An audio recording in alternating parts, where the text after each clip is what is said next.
I've been meaning to ask this. The cavalcade of substitute teachers continues. I paused to give Eddie a chance to switch which camera this show is normally on.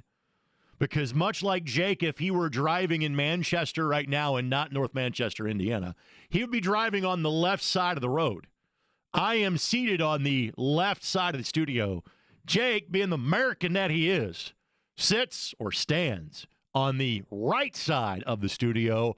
For some reason, maybe it's because I'm ambidextrous and I do a lot of things left-handed, I kind of hover towards the left-hand side. When I sit in the Indy 11 booth, I walk to the left-hand side. When the missus and I share a bunk, we have not gone Dick Van Dyke style and sleeping in separate beds just yet, I sleep on the left-hand side. Maybe I am more left-handed than I think. I did play tennis left-handed and played very well and did not succumb to heat exhaustion. Hooray me! When I played outside earlier today. My name is Greg Rakestraw, filling in for Jake Query. This is Query and Company on 93.5 and 107.5 The Fan. Query is not here. The company is. Vince, or Eddie, how are you? I'm good. I had a joke lined up about Vincent Company, who is currently a manager in world football, a longtime soccer player, and a very good one at that. So since Query and Company is, you're the company at this point. I know Jake was great about getting you your own bat from Cooperstown, his last road trip a couple of weeks ago. Has anybody ever thought about getting you a soccer kit that says that's Vincent Company shirt? No. Since you could also be referred to as Company at this point. No. Does anybody ever call you Company? Do I get the custom-made Garcinia on the back? You can if you want to. I mean, Company would be there's shirts that are out there with that. If you wanted to go your own route with Garcinia, which is what I called you from your days producing Soccer Saturday, we could do that. For a second, I thought you were getting me confused with Vince Morales. Who I will be working with tonight. Yes, another UND great. Yes, who I've already been in text communication with. This is like a double or a triple header to some degree for me. I'm back on the radio tomorrow morning with Soccer Saturday here on 93.5 and 107.5 The Fan. And next segment of the show will sound a lot like that, or frankly, Soccer Saturday will sound like what's going to happen next, because head coach Sean McCauley of the Indy 11 is joining us. So let me kind of set the stage of the program today. We have hit, and you've heard hosts talk about it, frankly, the fact that Jake is not here this week, the fact that John will not be in Monday or Tuesday. So if you don't like the sound of my voice, find something else to do with your day between 3 and 6 on Monday and Tuesday, because I'm doing that show next week as well. We have hit the better use your vacation time now part of the summer. And typically, those of us that have done this for a living in the area, we know, all right, late June, early July, that is when you got to bail. I have referred to the start of Colts training camp, the usual time, which occurs this year for the Brickyard 400, as the start of the sports fiscal calendar. That is when everything, the sun kind of rises and it doesn't set on Indianapolis sports for months at that point in time. I bring that up because you could argue this is the last slow weekend, or the last weekend that we have with kind of nothing to point to. There's like one little dip in that, but allow me to explain. Now, the Indy 11 are at home tomorrow night, taking on Rhode Island FC. The Indianapolis Indians have a homestand this weekend. They've been at home all week long against the Gwinnett Stripers. Not strippers, stripers, okay? The lack of one P in that name is very important. Stripers is their nickname. You will call them strippers. They say they have a celebratory pole in center field. I don't care. That's perfectly fine. That's up to you. You do your thing. The Indiana Fever, obviously, are in action, and that comes up tonight. So Eddie has double duty as well. He has pregame coverage before the game. I assume that's a 7 o'clock tip-off or 7:30? 7:30 tonight. National TV, I assume, makes it a 7:30 tip-off. Yep. All right, so coverage begins at 7:15 here on 93.5 and 107.5 The Fan. Fever playing the Atlanta Dream this evening. Is that correct, sir? That is correct. All right, so obviously Fever looking to bounce back from the Golden State Valkyrie. So it's not exactly like there is a lack of things going on. And the IndyCar Series, well, not here, is in Iowa, so not too far away.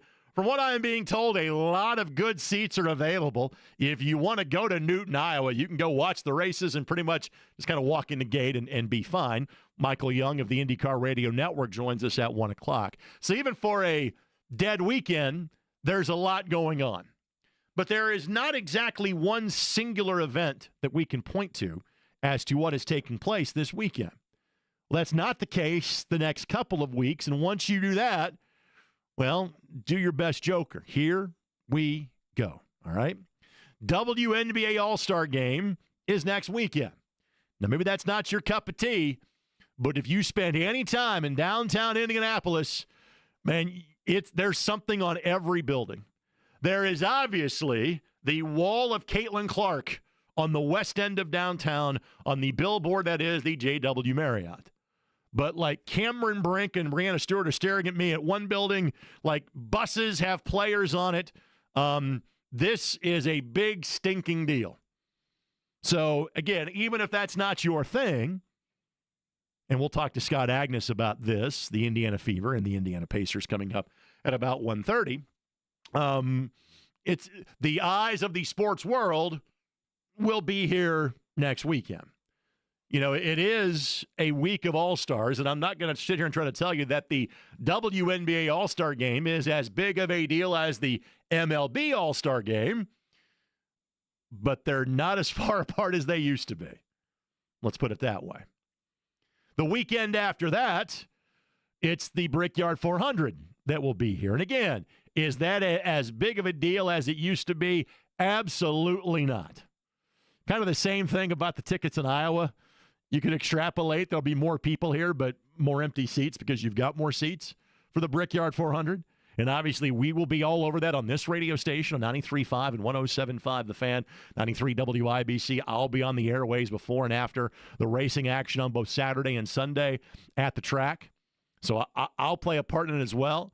It's not what it was 15, 20, 25, clearly 30 years ago, but it's still kind of that one singular event that you point to and focus to for a sports weekend. It's the weekend after that where there is kind of a little bit of breathing space, but you know what there is? There's Indianapolis Colts training camp. Training camp practice. Training camp practice actually take place during Brickyard weekend as well, not on Sunday, but on Saturday. In fact, on that Saturday, I will do a radio show from IMS. Then I will drive to Grand Park in Westfield to take in about 90 minutes of practice. And then I will hoof it downtown for an Indy 11 match that night. Now, that is a sports day in the city of Indianapolis. That's 2 weeks from now for me. But once we get past that first weekend in August, then you have Colts football, Thursday night in Baltimore, back-to-back Saturday afternoon Colts preseason games, one here against the Packers, then in Cincinnati.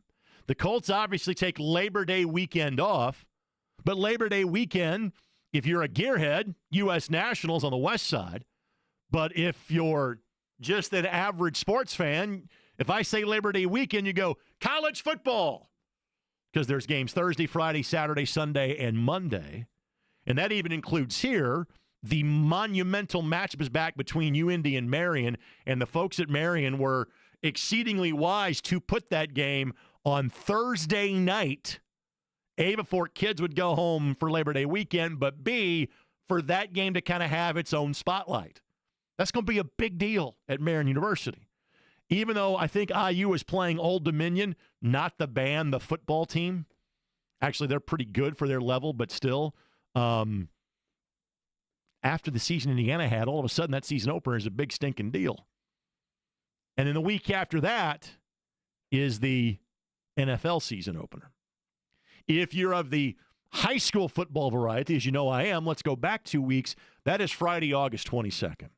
In other words, what I am trying to tell you is this is the last kind of sports weekend where there's really not almost that kind of singular event that pulls everybody together and says, all right, that's what we're kind of focused on this weekend. So what that allows me to do is kind of open things up, talk about what it is I would like to talk about. And as you can tell from me, physically I'm a fan of buffets. I like kind of the sports buffet of life. And so today on the show, I'm not sure there is a dominant topic, but there is going to be a variety of things that we will talk about. Now, I have mentioned our guest list on the show already. Let me do so in a more organized fashion. Sean McCauley, head coach of the Indy 11, joins us in the next segment of the show. Track dude Michael Young from Iowa joins us to start the 1 o'clock hour of the show. Scott Agnes of Fieldhouse Files joins us at 1:30 to talk about Fever, Pacers, Summer League, Miles Turner, Instagram post, everything else that's going on with Pacer Sports Entertainment. And even though Jake is not here, by the way, has Jake checked in on his European sojourn yet? I did check in with him earlier today. Okay. Are you in charge of watching Boo while he is gone, by the way? Me and his sister are, yes. Okay. She takes the morning, I take the evening. Okay, so everything's okay with Boo? Yes. All's good? Yes, Boo was very playful yesterday. Really? Yes. Okay. And he was hooting and hollering. Because you know that Jake's other, life radio partner, the one before you, who was in this chair or that chair yesterday, I don't think Boo likes Derek very much. No, Yeah. Boo does not like Derek. Yeah. Which is you can make your own value judgment for that. So Boo is okay? Yes. Okay, but now I'm talking about his cat. I'm talking about Jake. How's the trip going for Jake so far? Good so far. He said there's a lot of people there for Oasis. Yeah. Yeah, that's all he said to me so far. He said pretty awesome. Tire City is taking over the concert. One of the great bands of the 90s. And he goes, a lot of people are here. You think? Yeah. The group that nobody, because those two brothers don't get along, and you're like, they're a really big band, haven't been together for like 25 years. A lot of people got together for their union. You don't say. That's like saying, you know what? A lot of folks tend that auto race in Indianapolis at the end of every May. There's a decent crowd there. You think? Mm-hmm. All right. Well, it's good to hear that Jake is doing well. So Jake is back on Monday. So Jake is not going to be at Iowa. Frankly, Nick Yeoman's not at Iowa this week either, and apparently not many other people will be at Iowa, but that's a conversation for a different day, different show. I'm sure the trackside guys will be all over that on Monday. So those are guests that we will have. Jake will do more than check in. Even though it is a show without Jake, it is still a feel-good Friday, and Jake does that interview each and every Friday at 2:30. So through the magic of radio, even though he is currently in England, there will be a segment featuring Jake at 2:30 on the Feel Good Friday segment. So I'll get to have a little bit of a respite a couple of hours into the show.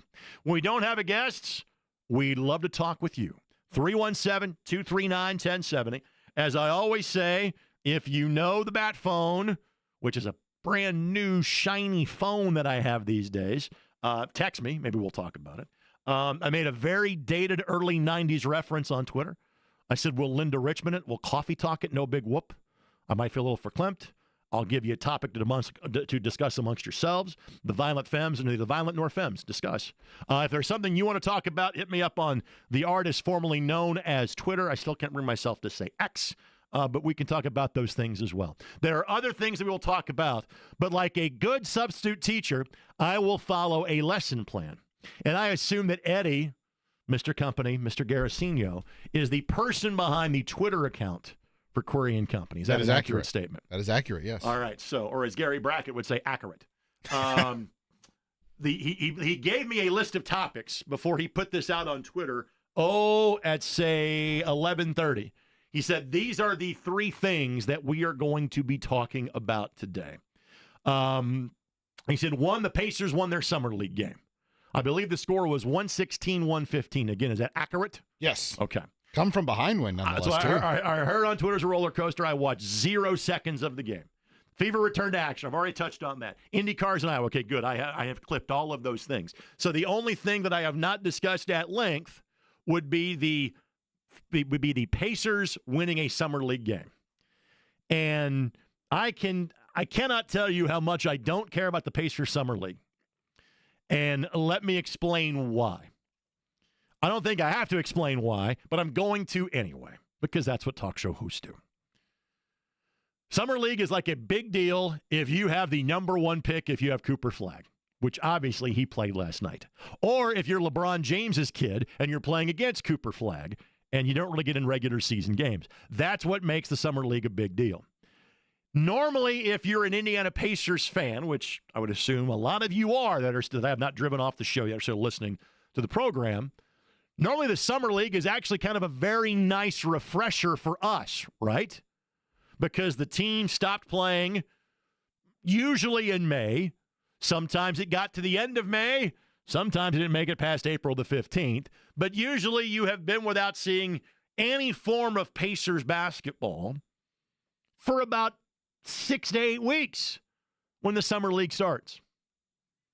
It feels like because so much has transpired between June 22nd and now, like if I said the Pacers played in the NBA Finals 19 days ago, you would say, man, it seems like it was like 3 months ago. No, it was 3 weeks ago. Okay, that's when that happened.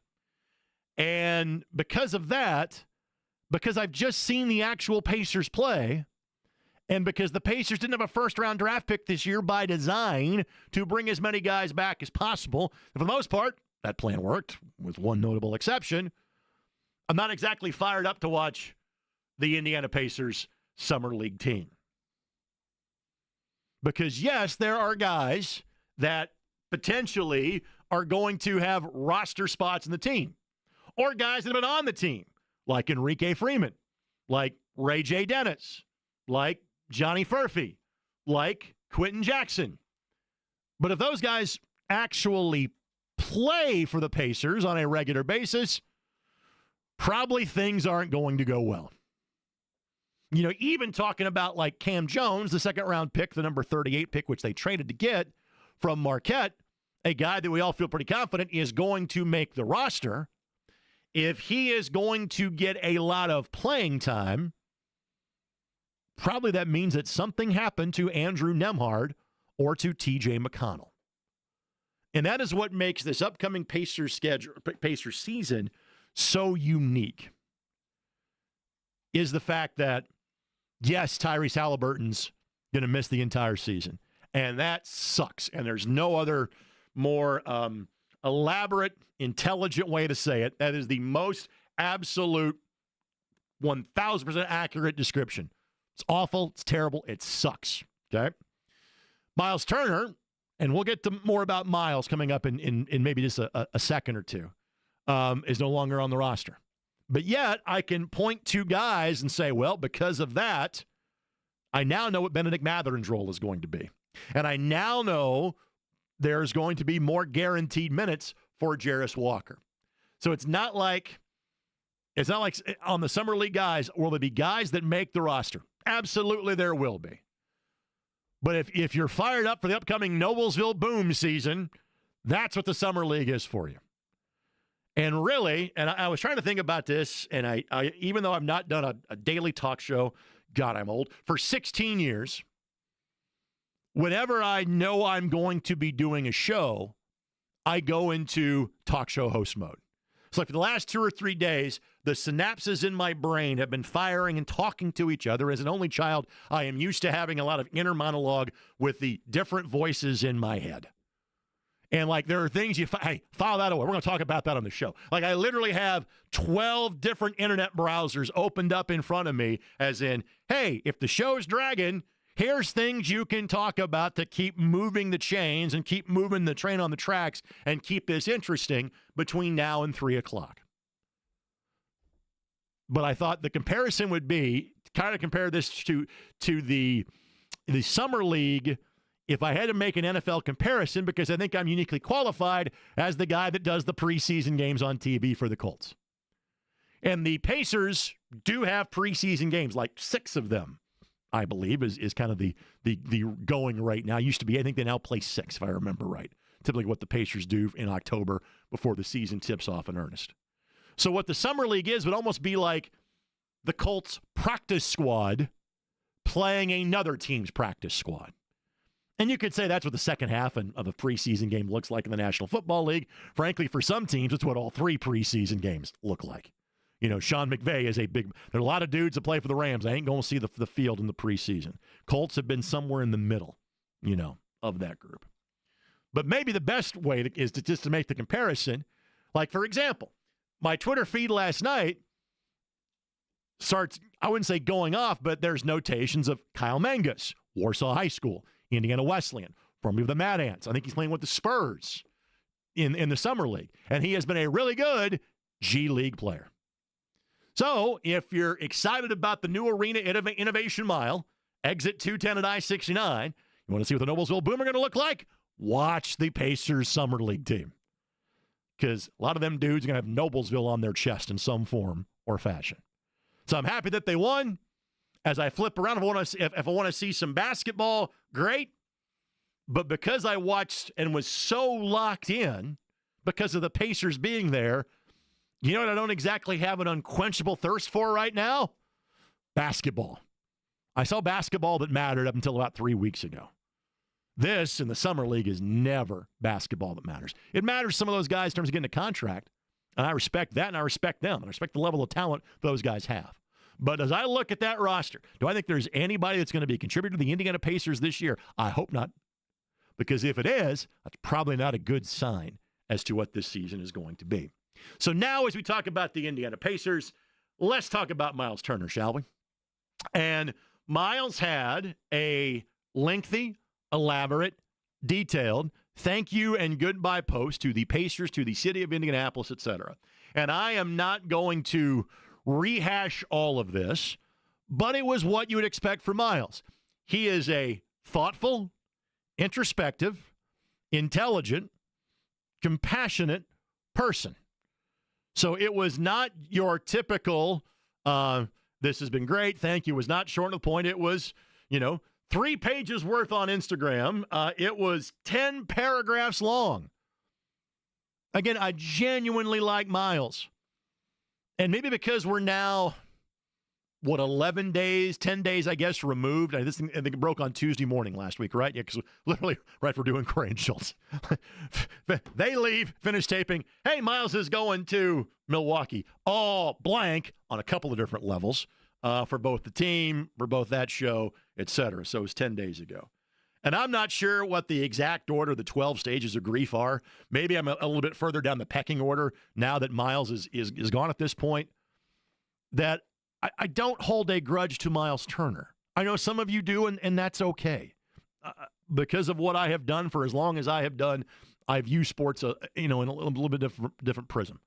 I respect him going out and getting the bag for the last time. What I want to hear, and again, I'm sure it's not ever going to be fully discussed openly by either side, by the Simons, by Kevin Pritchard, by Chad Buchanan, from the Pacers standpoint, or from Miles or his agent. We know what the number is the Bucks paid to get him. Okay? What we don't know is exactly what the number was the Pacers were offering. I mean, we have rumor, thoughts, best guess, intelligent guess, etc. I would love to hear, and maybe it's already happened and I have missed it. I would love to hear like an introductory press conference from Miles with the Bucks. That's what I have an interest in hearing, because I want to see what he has to say, and I kind of want to see his facial expressions, how he sounds about things, etc. Part of me, you have this big, emotional, well-written, well-thought-out, wonderfully put together goodbye statement. And you appreciate that. You start reading and you go, well, hey, if you loved us so much, why are you leaving?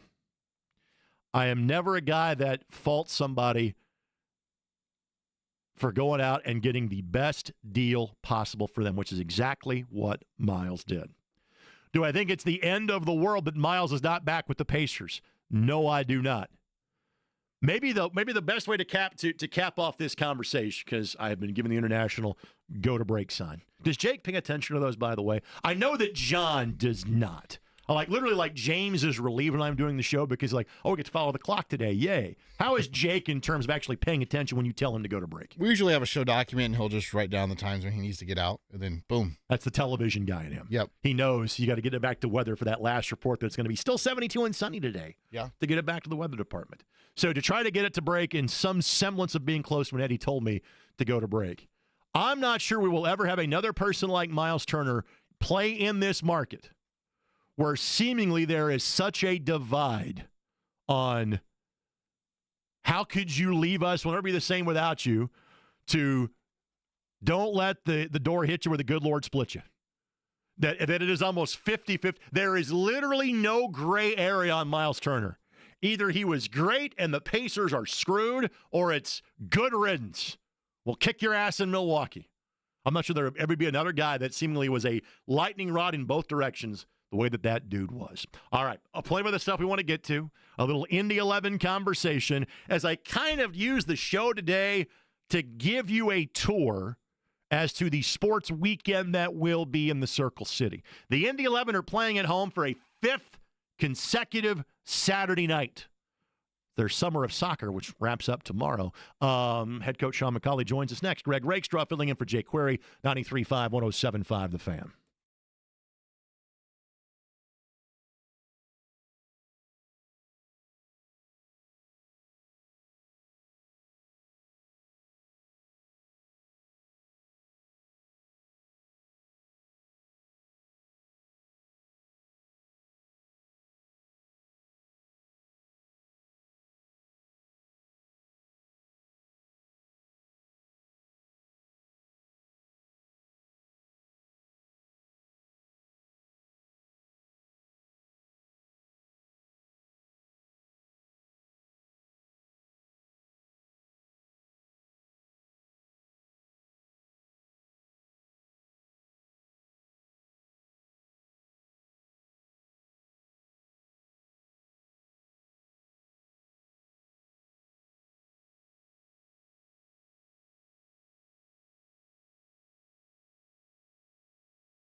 Busy this time of summer? The answer is the Indy 11. The Indy 11 are at home for a fifth consecutive Saturday night, and hopefully they can repeat the magic of last Saturday night, one of their best performances of the season, a 3-0 victory against Monterey.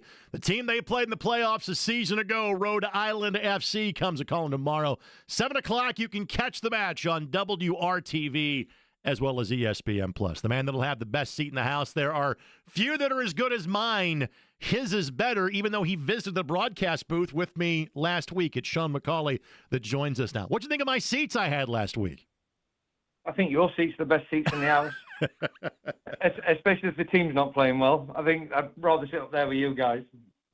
True. You get to have more different beverages up here hanging with us as well Yeah. during the course. But again, you had nothing to worry about. You hadn't had many like that last week that you had this year. And I frankly a little surprised when you and I talked at halftime.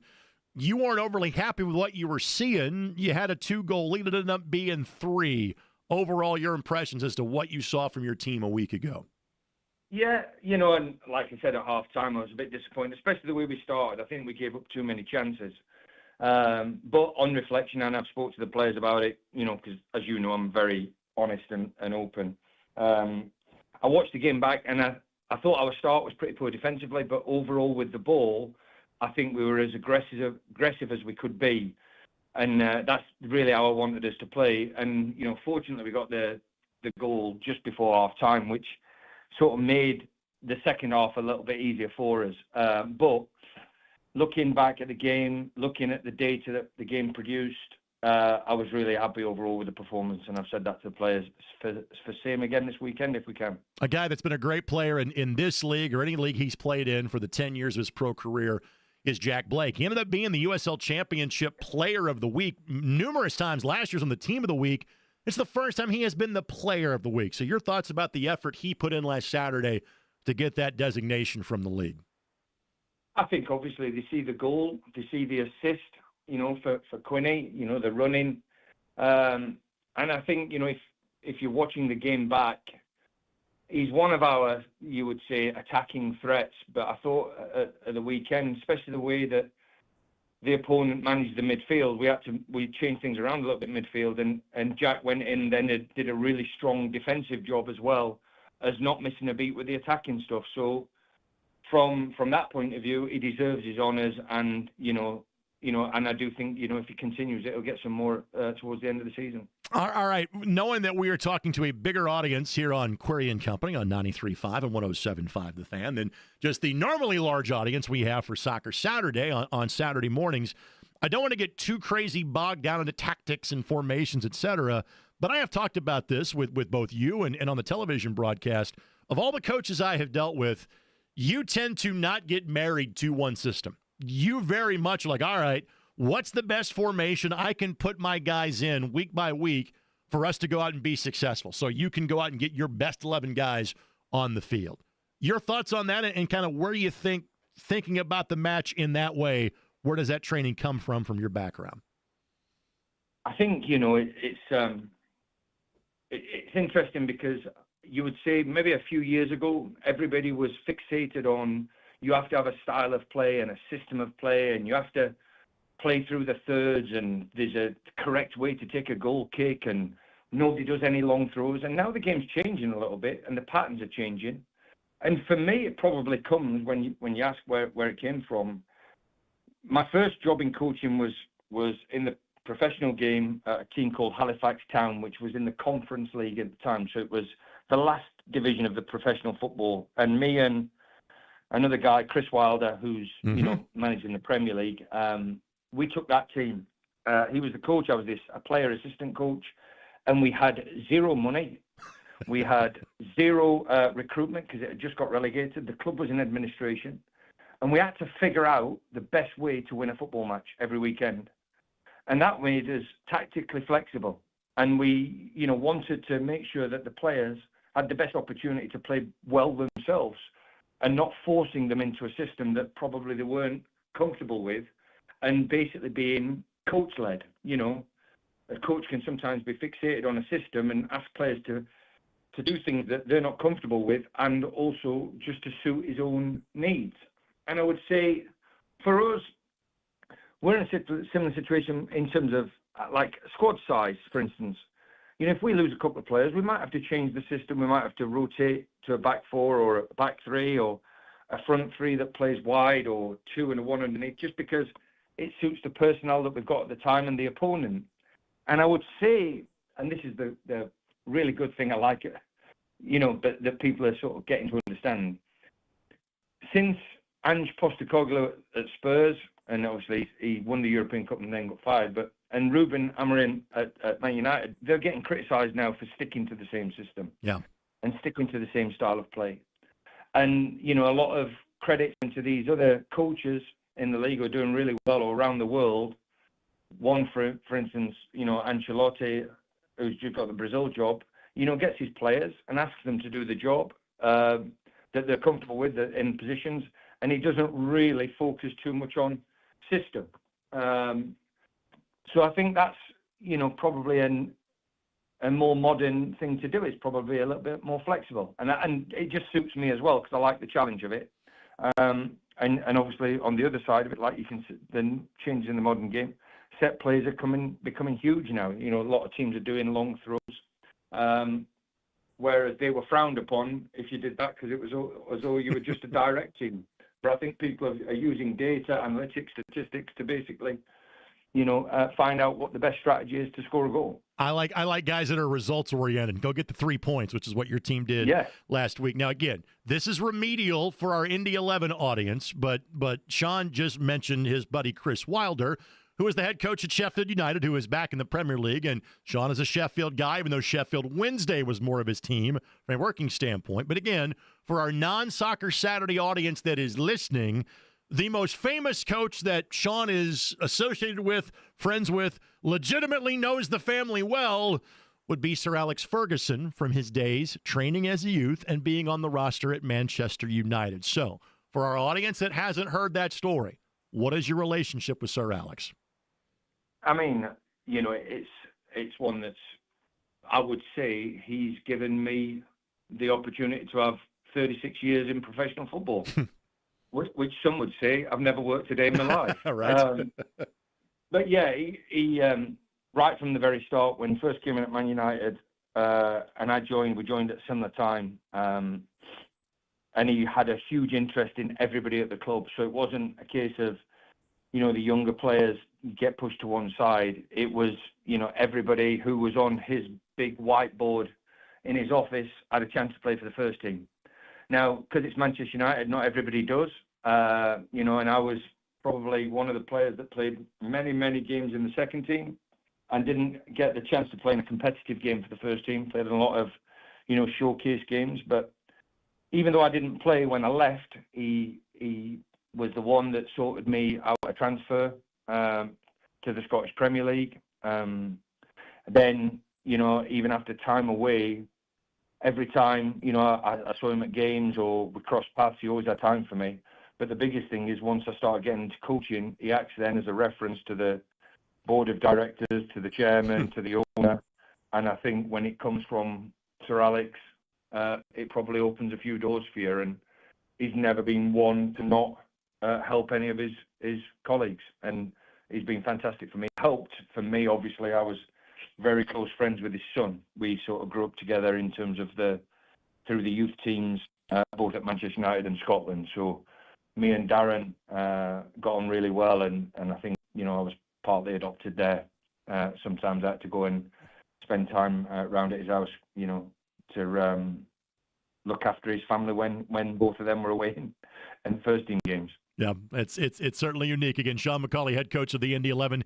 That's just a slice of his international background. Joining us, almost wanted to say out of muscle memory on Soccer Saturday, but no, on Query and Company on 93.5 and 107.5 The Fan. Couple quick things, and then we'll let you go. And again, this is more general. We'll kind of focus back into tomorrow night's match coming up in a matter of moments. That's some of the English background that Sean has. Played in the States for Portland Timbers in their pre-MLS days. Coached in Portland, coached in Minnesota, coached in Orlando, and now second year in Indianapolis. You've been here basically for 18 months now. How does living in central Indiana compare with the other places you have been in this country? Yeah, I mean, it's difficult for me to not be critical of the other places when I say it's the best place that I've lived in, and I don't mean that in terms of being critical at all. You know, Orlando was great. You know, great experience for visitors to come and visit me.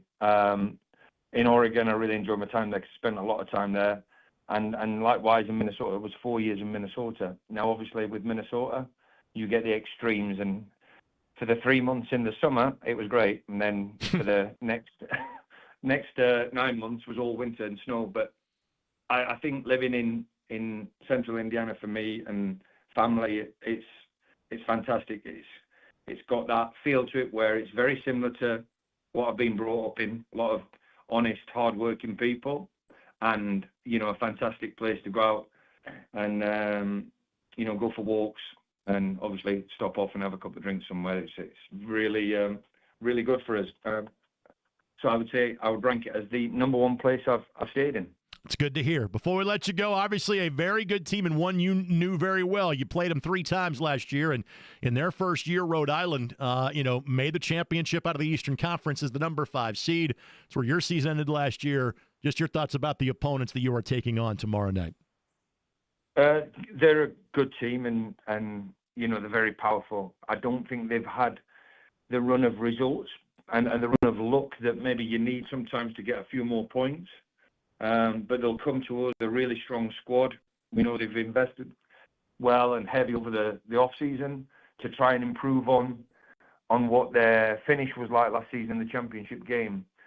What I will say is, last season, I think through the first 15 games, they didn't have many points either. So we know that they can come strong and have a good run towards the end of the season. I'm looking forward to the game because, like I said, we're on a good run of form, so I think it'll be a really good game. Thanks, my friend. I'll see you tomorrow night. Appreciate your time as always.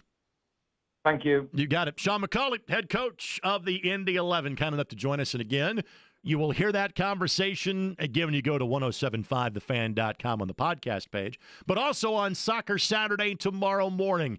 That show will have Sean McCauley, Aiden Quinn, and Cano Smith, head coach of Rhode Island FC. We'll talk about USA versus Mexico, maybe a little bit about Club World Cup.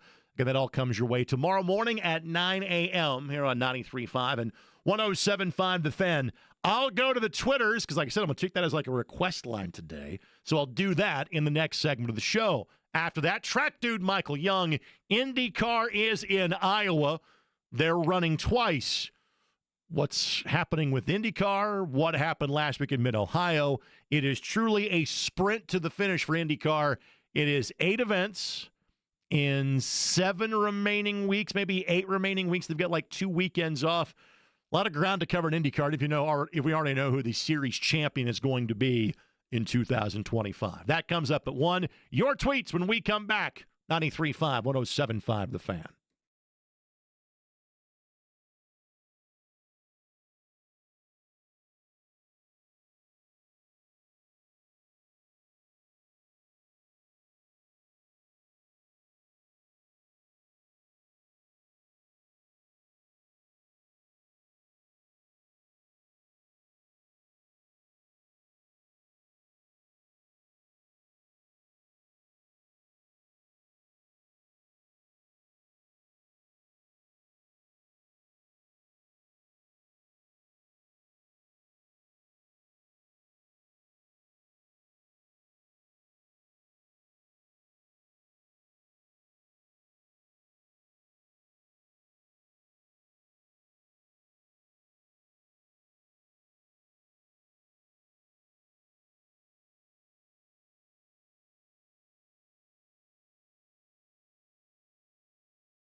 It's the company today, no query. He is at the Oasis show as we speak. By the way, 5:50 British Standard Time or something along those lines. Because while he is going to see Oasis, we are watching Wimbledon. That's with a D and not a T. From the DriveHubler.com studios today. Yannick Sinner looking to join Carlos Alcaraz in the Gentlemen's Championship coming up on Sunday. American Taylor Fritz made the men's semifinals, was beaten in 4 sets by Alcaraz. Amanda Anisimova, 13th-seeded American woman, will play for the championship against Iga Swiatek tomorrow morning. I think that's traditional 9 a.m.-ish first serve on ESPN for that tomorrow. Since I brought this up, and since I've got like 3 minutes before I got to get to the next break, before we get to the top of the hour, couple thoughts to add on to this. Since, again, I was never a tennis player to this level, dear God, no, but covered the tournament when we actually had one here. And again, that's been 16 years ago as well, since the ATP Tour visited the city of Indianapolis. And it's been a longer streak since an American man won a Grand Slam event. Because there won't be one that wins this event, there keeps being guys that are close. You see Fritz, you see Shelton, and for those who don't know, his mom is a Witskin, so has ties to the Indianapolis area. And so there's a local tie there. Tiafo, others, etc. There are more American quality men's tennis players than we have had really in the last 20 years that legitimately have a shot to win a major, which no American man has done since Andy Roddick won the 2003 U.S. Open. So since Fritz didn't make the finals here, we know it will be at least 22 years. Like when I was a kid, the big streak in tennis that was talked about was the fact that no American man had won the French Open until Michael Chang did it in 1989. Like I think Tony Traber was the guy that won the French before that. It had been 30-something years since an American male had won just that event, let alone any Grand Slam tournament. We're now going on 22 years since that has been the case. There is not the level of gap from Djokovic, Federer, Murray in their heyday to the rest of the field. That gap doesn't exist, I don't think, between the top 2 male tennis players right now in Yannick Sinner and Carlos Alcaraz. But literally, as I bring that up, and I've got a buddy that's working stats, maybe this was his stat that just popped up on the feed as we're watching in studio for ESPN. I say that, and Alcaraz and Sinner have won the last 6 majors. And there's a very good chance, because Sinner is making quick work of Novak Djokovic in the second semifinal. Won the first set 6-3, is up 5-2 in set number 2. It'd be 7 in a row. Maybe, and there's a whole lot of ground to cover, but maybe, just maybe, we are set to see a similar era where 2 or 3 names dominate men's tennis. You know, Federer, Nadal, I think I threw in Murray. Federer, Nadal, Djokovic. Murray very kind of tertiary on that group, but did win his share, had his moment in the sun. Injuries slowed him down, and that's one hell of a group. I mean, if you said, hey, Federer, Nadal, Djokovic are the 3 best men's tennis players of all time, I'm not going to fight you on that. There's only one other guy that I think you would throw into the mix just because of he didn't have a chance to play in majors for 5 or 6 years and won the Grand Slam both as an amateur and as a pro. That would be Rod Laver. But that's it. So as I watch Wimbledon, this is not something we're going to spend a lot of time on. It's on in the background right now. We're probably seeing about the end of Novak Djokovic. He's only won 24 majors, the most of all time. But he is he's being handled pretty thoroughly right now by the number 1 player in the world. It might be this year or next year, and that might be it. And that amazing era of tennis on the men's side might be coming to an end. But if you're just watching from the fringe, and to be frank, I don't watch that as much anywhere near as much tennis as I used to. It's just kind of background noise for me these last couple of weeks. There is an American woman playing in the championship tomorrow morning. And there have been several American women, whether it's Sloane Stephens, Madison Keys, even Sophia Kenin, Coco Gauff, etc., that have won majors in recent years. All right, a little track dude, Michael Young, will join us from Iowa. Your tweets, your phone calls, your emails. Friends, Romans, countrymen, lend me your ears. Just until 3 o'clock. Then John will be here to take over and do his normal thing on 93.5 and 107.5 The Fan.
Our next guest on the Your Name Here guest hotline, he and I worked together at X103 for about 4 years. And when I say work together, he was there full time and invested in listening all the time. I had like 2 part-time shifts on a semi-regular basis. But formerly the music director at X103, and I go, you know what song could I play from, say, that was on the playlist when I was there from 96 through 2000 that to me indicated the X103 experience? I went with Danzig Mother for track dude Michael Young. How did I do? That was pretty impressive. I was thinking of what songs that you could go to, Greg, and I was, that's a home run right there. That is one, an angry song, one that exemplified the times and those DJs and the radio experience at X103 at the moment. Yes, Danzig Mother was a home run. Now that we are, sadly, 25 years removed from that, what songs did you have to play on X103 that you would now say those were complete and absolute crap? Oh, there were several. And boy, you've really put me up against it. Oh, gosh, there were so many. I can't think of one instantly off. Chumbawamba, Tub Thumper, I mean, it was a hit song, but never really fit the lifestyle of an X103 listener. No. So that would be one of the top 5 for certain is Tub Thumper by Chumbawamba. That's the one. When I put you under pressure, you delivered. You turned coal into a diamond right there. That's right. What you are hearing, folks, are the first and second voices that you hear when you get to the Indianapolis Motor Speedway on race day. Track dude being number 1. I'm the guy that chimes in and says something witty, funny, or allegedly quirky after Michael officially welcomes people to the Indianapolis Motor Speedway. He and I are tag team partners during the month of May. After you do that, you go hang in turn 2 for the entirety of a race. When you begin to tell people what a 500 race day is like for you, where do you begin? Usually 10 o'clock to 11 o'clock the night before when I think, I should probably get to bed. And then I lay down and then I wake up at midnight, and then I fall back asleep, wake up at 1, fall back asleep, wake up at 2, fall back asleep. But at 3 o'clock, I'm like, well, I might as well just get up because there's no way I'm going to get any sleep. Get ready, go to the track, say hello to you in the morning when there's nobody there. Probably one of the most magical moments to pull underneath the tunnel out between 3 and 4 and then see the track and with nobody there. It really is magical. And then once those bombs go off and you and I get the day started, it is flat out until the race is over. It really is one of those, I call it an outer body experience. I kind of know it's me that's doing it. And I'm sure at certain events, it's the same for you. I know I'm doing it, but you don't really realize it's you doing it. Things come out of my mouth, and I'll go back and listen to it. I never remembered even saying that. Right. So, it's just one of those things that you do. But my spot in turn 2 on the very end of the turn 2 suites is probably, it's most definitely the best spot in that entire facility. You can see all of 1, all of 2, all of 3, and part of 4. It's just such a magical day. And from beginning to end, it's long, and the month of May gets started, and you're kind of like, oh, it's such a long month. I can't wait till it's over. And as soon as that day's over, it's like, man, I can't wait till the month of May comes back around again. It's one of those kind of just fantastic months. Track dude is a 5-tool player. He can do PA. He can do pits. He can be in a turn. He's always into turn 1, which is turn 4 in terms of the road course, and describing, 27 cars trying to fit in like 3 spots going into the first turn of the Grand Prix. I know you've got expanded duties this weekend. Exactly what all are you doing Friday, Saturday, and Sunday in Newton, Iowa? So today this whole weekend I am Nick Yeoman. So I will be filling in the what Mark Patrick would call the big chair back in the day. So I'm in the big chair, and I'll be anchoring the Indy Next by Firestone broadcast, and then we'll be calling the 275 lappers for the NTT IndyCar Series and the Sioux Cup Iowa IndyCar weekend here at the beautiful Iowa Speedway, which in about an hour and a half looks like is going to have gale force winds and thunderstorms coming through. So not sure we're going to get much of a day in today, but should be a fun day Saturday and Sunday. What is it like for the teams? And I know there's a little more time. It unfortunately takes away night racing, but there now is more time to, say, race a car Saturday and turn around and race it again Sunday at 1 o'clock. what is that turn like for not just the drivers, but I think more importantly, crew guys, crew chiefs, guys on the spotter stand, et cetera. How tough is that turn from Saturday 5 o'clock to Sunday 1 o'clock? It's a tough turn for everybody, especially, God forbid, somebody wants a car up. It's a long night, and we have a really early race on Sunday. So I think green flag is at 12:20. So Yep. We'll finish at about 6:20, 6:30 on Saturday. So it's a quick turnaround, and this practice is really important because they've changed the aero configuration this year. There'll be no barge boards on the front of the car, no strakes on the rear of the car on the bottom. So basically the undertray of this car has no aerodynamics. It's all on that rear wing, and the minimum, or I should say the maximum that they can run is a 4. Basically there are 6 various posts that they can run on the rear wing. It's kind of a road course rear wing. And maximum they can run is 4, but I've seen a lot of teams at 3 and 4. So it's going to be downforce dependent on the rear of the car, and certainly will potentially help drivers to pass. It's just a tough deal here at the Iowa Speedway. We think we'll have 2 lanes for about 4 or 5 laps, and it might get single file. So it's just going to be an interesting race. Firestone brought the Indy 500 tires for the left side. Right sides are the Iowa from last year, but they brought a new compound for the front right. So we'll test that out today and see how things shake out. All right, let's go backwards a week. Everybody and the little brother, had handed that race to Alex Palou, and then Alex makes a rare mistake. What was that? What was it like to watch that unfold last Sunday? Well, it's funny because I was in turn 8, and I could probably have seen it, but after watching Alex for some 30 laps lead the race, I thought, well, this is over. So I stopped watching him, and about 3 laps later is the lap that he made a mistake. One of those weird things. He made a mistake here last year. It's such a rarity to see him do that. And then I thought he had enough, not only laps, but enough car to get back around Scott Dixon. And for Dixon to win that race was truly fantastic. His family was there. His daughter Poppy was still in Greece celebrating her birthday on Saturday, but the rest of the family was there, and his son Kit was there. And for that legend to be able to do what he's done 21 years in a row, that's pretty special to win a race.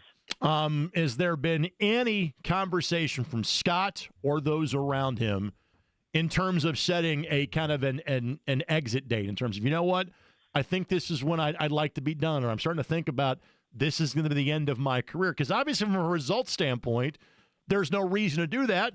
But the guy is in his mid-40s and, again, has now won one for 21 consecutive years, has been doing this for 23 years or more. Any talk of a potential retirement date for Scott at any point in the near future? It's funny. I've known Scott ever since his rookie year, and we'll talk periodically. And I said, you still having fun? He goes, yeah, mate, I'm having a great time. As long as he wins a race and feels like he's competitive, I don't think in his mind he'll be done. Now, his young son Kit's getting older, and as he grows, and he hopped in a go-kart for the first time about a month or so ago. So as his interest potentially in racing start to increase and grow, he may want to step away, but he's still competitive. I mean, it's funny.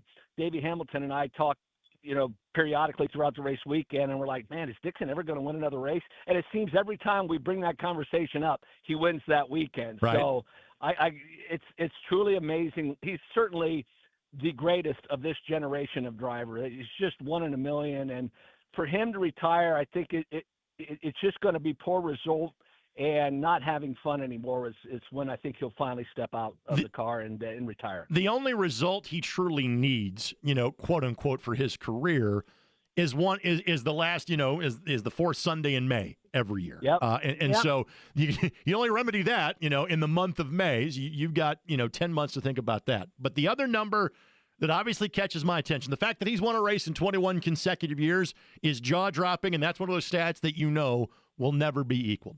He is now within 8 race wins in this series of catching A.J. Foyt, and that is a statement that has a lot of gravitas behind it. Do you think that Scott can pull that off?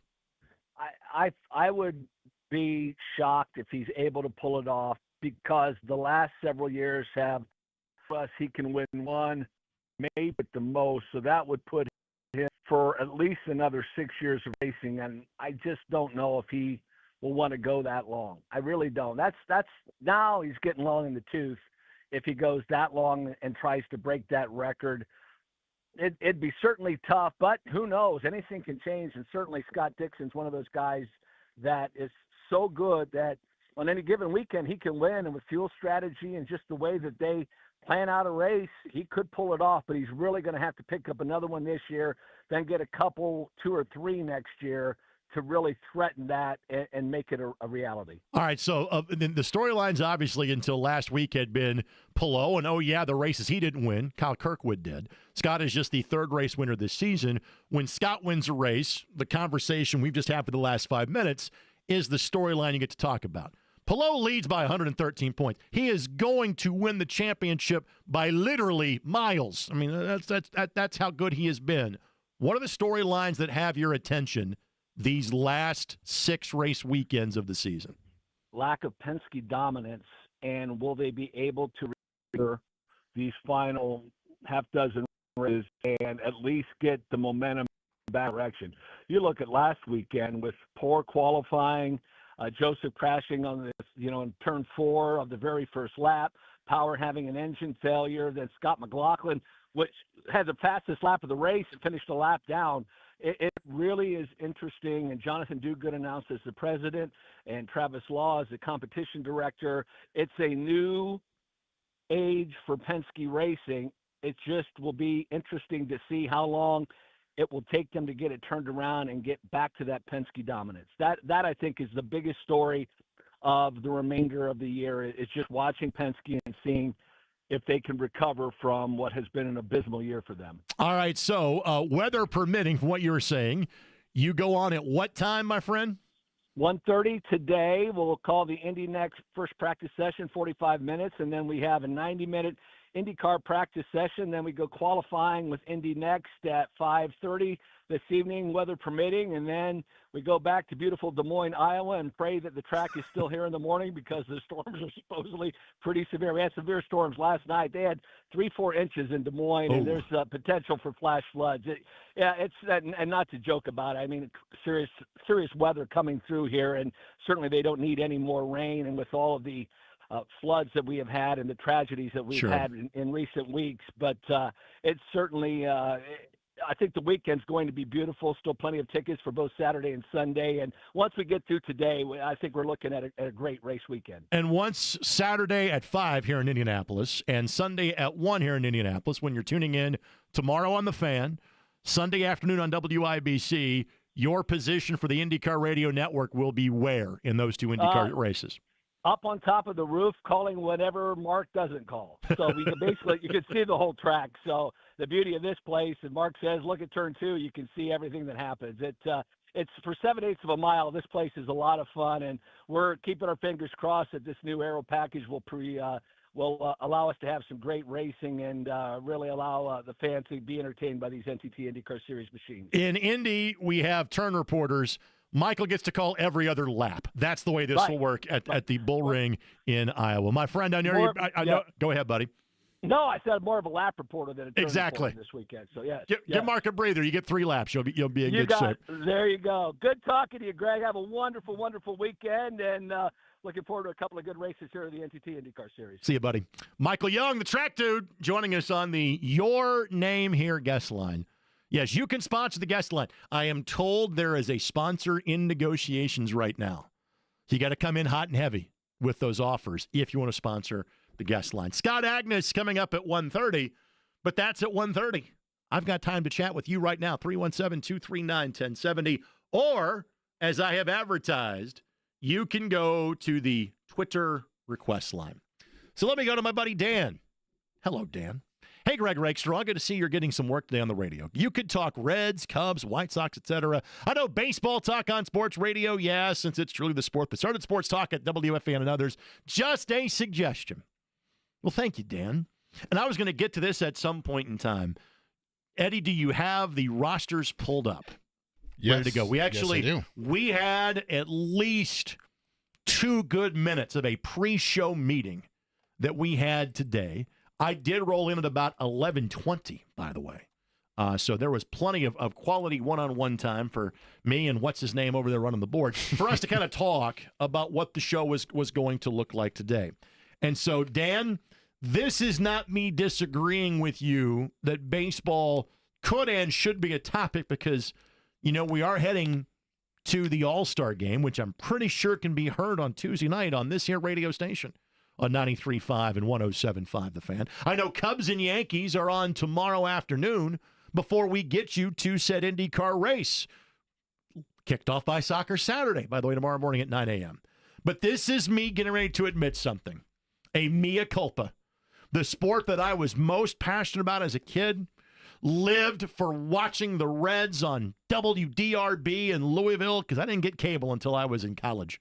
So I was getting the Saturday afternoon game of the week on NBC with Vin Scully and Joe Garagiola, and I was getting, whether it was Marty or Jay Randolph or whomever, Joe Nuxall, whomever was doing Reds, a syndicated television at the time, that's what I was watching. I became a Reds fan not during the big red machine, but when they went 61 and 101 in 1982. And somehow I was still hooked, following Gary Reedus, Eddie Milner, Ronnie Oster, Dan Dreesen, Cesar Cedeno, Dave Concepcion, and would see that team win it all in 1990 and haven't won it since. I was there at opening day, and my buddy Jason has already chimed in and talked about that, and I'll get there too. But I'll admit to you, I don't watch that much baseball anymore. Now, each of the last 3 or 4 nights, I've had something of a slow week. There usually is, like, I'll go to FanDuel Sports Network, Channel 47 on my cable, and kind of check and see how the Reds and Marlins are doing. Like, I know they have won the last couple of games. I know they have got is it Abbott that's going to the All-Star game for them, correct? Yes, and they he have is 2. His ERA. He and Ellie are the 2 All-Stars, correct? Yeah. Okay. We'll get to that game in a matter of moment, I promise you. Like, I knew enough about the 88 Cincinnati Reds where a friend put something on Twitter that this is the best ERA over a certain stretch of games by a Reds left-hander since Danny Jackson in 1998. And I immediately text him. This is how I operate, okay? If I see something I disagree with, like on social media with someone I legitimately consider a friend, and if I have their phone number, I text them and I go, hey, just so you know, this fact is actually this. So I don't make them look bad on Twitter. I try to actually help them out in real life and do them a solid. So I knew that about 1988 Cincinnati Reds baseball, that Danny Jackson won 23 games for that 88 Reds team because I was 11 when that happened. Now at the age of 48, it's more like, Reds playing today? How'd they do? Great. Okay. And I go on with the rest of my life. That's not and I don't have the ego to tell you that is a baseball thing. That is a me thing. I have so many other things that I do from a local sports standpoint because this is not a Major League Baseball market. I tend just to kind of tune out, to be honest with you. It's nice when the Reds are doing well. I like that, but I'm much more invested here. So to that point, I said, Eddie, All-Star game's coming up on Tuesday. Mm-hmm. And my guess would be I might know a third of the players that are playing in the All-Star game, which 12-year-old me would like to kick 48-year-old me's ass right now because of how much time. I told this story about my own nerdery a couple of days ago. I got in trouble taking the I steps in the 6th grade because I finished where everybody else did, and I was organizing my baseball cards. I got kicked out of the class.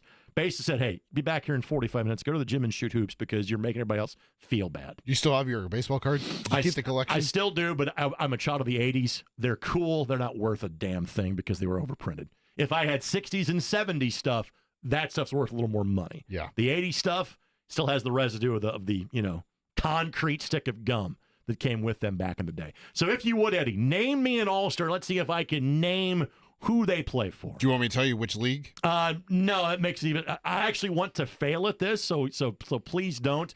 Consider this our low-grade version of Charles Barkley's Who He Play For here on Query and Company. Please continue. Yeah, there's the Query edition where he's like a guy I went to high school with or a guy that's in Major League Baseball or insert other sport. I have played that. In my 950 days, we used to play a game called Former Pacer or Just Some Dude. Yeah. And I'd shout out my neighbor, like, hey, Jim Conway, didn't play for the Pacers. Took me to a Blue Jackets game last year. I'm pretty sure almost everybody went to high school or school with a guy named Jacob Wilson. Sure. Are you saying, is he actually a Major League Baseball player? Yes, he is. Is he an All-Star? Yes. Okay. I have no idea what team he would play for. The Athletics. Well, okay. I don't feel so bad about that because he plays for a team that doesn't want to actually use the place they are playing as their name in Sacramento. So I'm 0 for 1 as expected. Next. Cal Raleigh. The big dumper. He has been making the media rounds as of late. And because he has a catchy nickname and he's hit like 1 million home runs for the Mariners, at least I know who that guy is. I could not pick him out of a police lineup. Like if you showed me 5 faces, I couldn't tell you unless he had like a Mariners cap on. Then I would know it was Cal Raleigh. But I do know who that is. Yes, they're 1 for 2. Okay, Gleyber Torres. I know Gleyber Torres. He plays for the Yankees, right? Not anymore. But used to, correct? Yes, he did. Okay. I have no idea who he plays for now. I assume he's an all-star. It would be for the best team in Major League Baseball in terms of record, that is, the Detroit Tigers. Okay. Very nice. Yeah. Okay. I'm going to claim I'm 1.5 for 3. The hard part about with the National League, you probably know most of the names, so I'll go with Ketel Marte here out of the starters. Like who he plays for? Yes. Okay. Because his last name is, there's been a lot of Martes, I think, that have played, Major League Baseball. Does he play for the Braves? No. Okay. I don't know who he's played for. He plays for the Arizona Diamondbacks. Okay. Got it. Okay. Yep. Pretty nondescript team. Yep. Yeah. In the World Series a couple of years ago. Yep. Do you know where Aroldis Chapman is now? I assume he's still pitching in Major League Baseball someplace. Yes, he is an all-star. I think, is he pitched for the Rangers? Is that right? He used to. Okay. It's hard to keep track because he's bounced around so much lately. Right. I know he pitched for the Reds and the Cubs, and he pitched for the Yankees at one point in time. And I believe he's from Cuba, right? Yes. And there was a big deal when he signed for the Reds, when he first came up from Cuba, because he was throwing 106 miles an hour. He was like Sid Finch out there.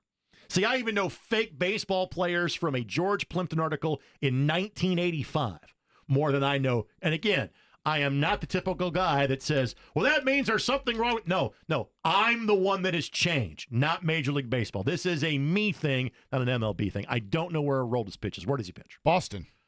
Okay. The Red Sox now. Good for him. Yep. You want any more?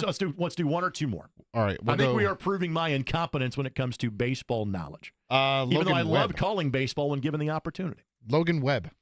I remember Brandon Webb pitched with like the Diamondbacks amongst other teams. I don't know where Logan Webb pitches now. San Francisco Giants. Okay, very good. Yep. And then the final one, yes. I believe he pitched in Fort Wayne with the Tin Caps. I can't recall because he was a part of a trade at one point. Mackenzie Gore. Well, I was going to say if he was in the Tin Caps, I was going to say the Padres because that is their parent club. But since he was with a trade, I know that Al Gore was from Tennessee. There's not a major league team in Tennessee yet. I know that Rhino, who was a wrestler, used the Gore as like his finishing move. But I don't know about Mackenzie Gore, so who he play for? He is now with the Washington Nationals. Sure. Okay. So I think I went 1.5 for 7 on that. Not good, Bob. Not good at all. But again, that's not a Major League Baseball problem. That is a me problem. I think it's a combination of the both, honestly, Greg. Because there are all these players that are actually good players. Right. MLB just doesn't market them at all. Well, again, and it takes somebody for the right amount of money, I'd figure it out. But it takes somebody even smarter than me. Baseball is very popular in your market. Baseball has turned into, it is a big deal in major league markets. What Major League Baseball is not is a big deal like outside of those major league markets. And obviously, that is us here. You have your patches of Reds fans, of Cardinals fans, Cubs fans, White Sox fans, etc. Maybe a few Tigers fans, maybe a few Cleveland Indians fans because of our proximity. It's great to be a fan here because you can go to 5 or 6 different games and be 3 or 4 hours away. You can kind of take your pick. But we don't live and die with it because we're a non-major league city. But again, it's more about me changing or not changing with the times more so than it is a Major League Baseball problem. Scott Agnes joined us to talk Fever, Pacers, and more. And you can make fun of me on Twitter for being clearly baseball incompetent. At Greg Rakestraw is where you follow along. 93.5 and 107.5 The Fan.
Now, I am told, as I'm not speaking directly into the microphone, the headphones usually work when the cord is actually attached to them, right? That's kind of typically the way that it works. As I kind of bellied up to the bar, if you will, to kind of get this segment started, and took the cord right out of my headset. Sorry for the momentary delay. A man that has no such technical issues because on the best-sounding cell phone you ever heard. It is Scott Agnes that joins us now from Fieldhouse Files. Hello, my friend. How are you? Hello, Rake. Doing well. How about you? I'm doing well. I hear you are Vegas bound eventually, correct? Absolutely. It's the NBA convention. And so it's where anybody and everybody needs to be if you're within the NBA, from team executives to low-level staffers to agents to media. And the other thing I like to emphasize that maybe fans don't recognize is it's also the kind of the breeding ground for the next generation of everything, from the young executive hopefuls to officials who are just trying to make it maybe in the G League. So it's always a fun time out there, although you'll appreciate this, the stark contrast. You go inside the gym, and it's like 62 degrees. You go outside, and it's about 110. And it's a million. Yes, it's the way that it works. All right, so when you're out there, what percentage of what you're out there to do relates to an actual summer league game itself? I don't know, 10%? Yeah, okay. Very small. Yeah. The reality is there's small things you're trying to gather from this group. You're trying to see if really second-year guys have made strides when they're not getting regular playing time. So that's why I was keyed in on Johnny Furphy, and then he goes down 8 minutes in, unfortunately. Fortunately, it doesn't appear to be anything serious by any means. He could have returned, but that's what you're trying to see, and of course that was taken away. You kind of know at this point, Rake, what the two-way players are, but it was encouraging to see what they were able to do. But you're right, to your point here, the game's very minimal. The conversations, the observations, the getting to know people behind the scenes, that's significant. All right, so you and I have had a conversation on this radio station since Miles Turner's announcement happened and since we knew he was going to be a Milwaukee Buck. So I don't want to spend a lot of time rehashing that because obviously it's kind of been the dominant topic around here for the course of the last 10 days. Your thoughts about what Miles had to say on his Instagram post yesterday? Yeah, first of all, it took 10 days to do it. Second of all, I observed, at least as of last night, Andrew Nembhard was the only teammate currently that had liked it.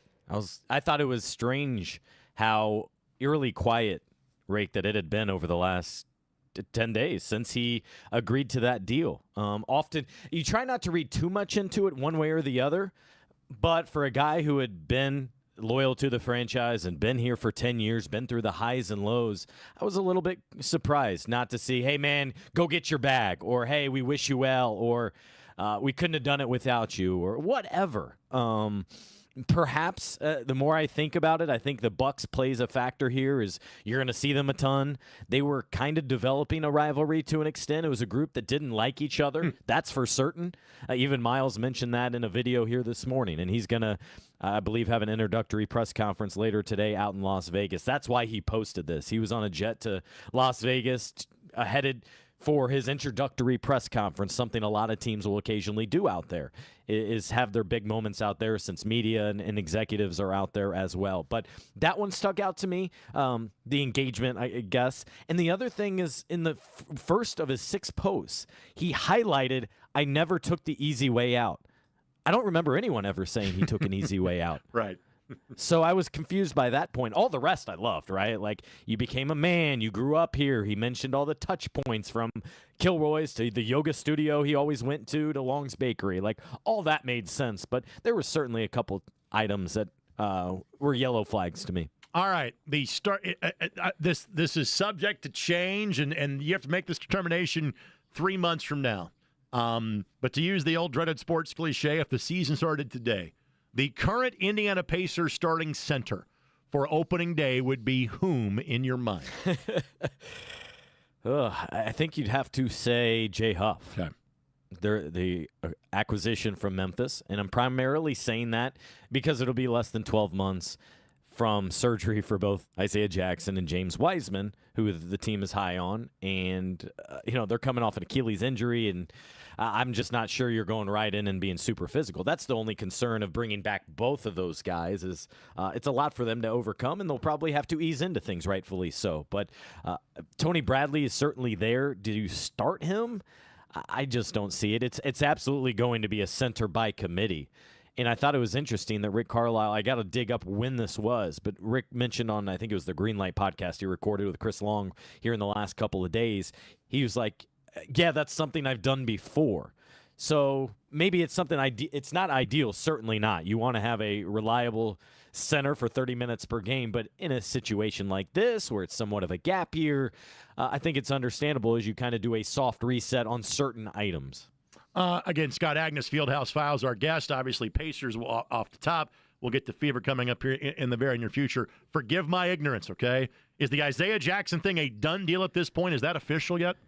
It is not. No, Okay. It's just it will happen. I'd be surprised if it did not at this point.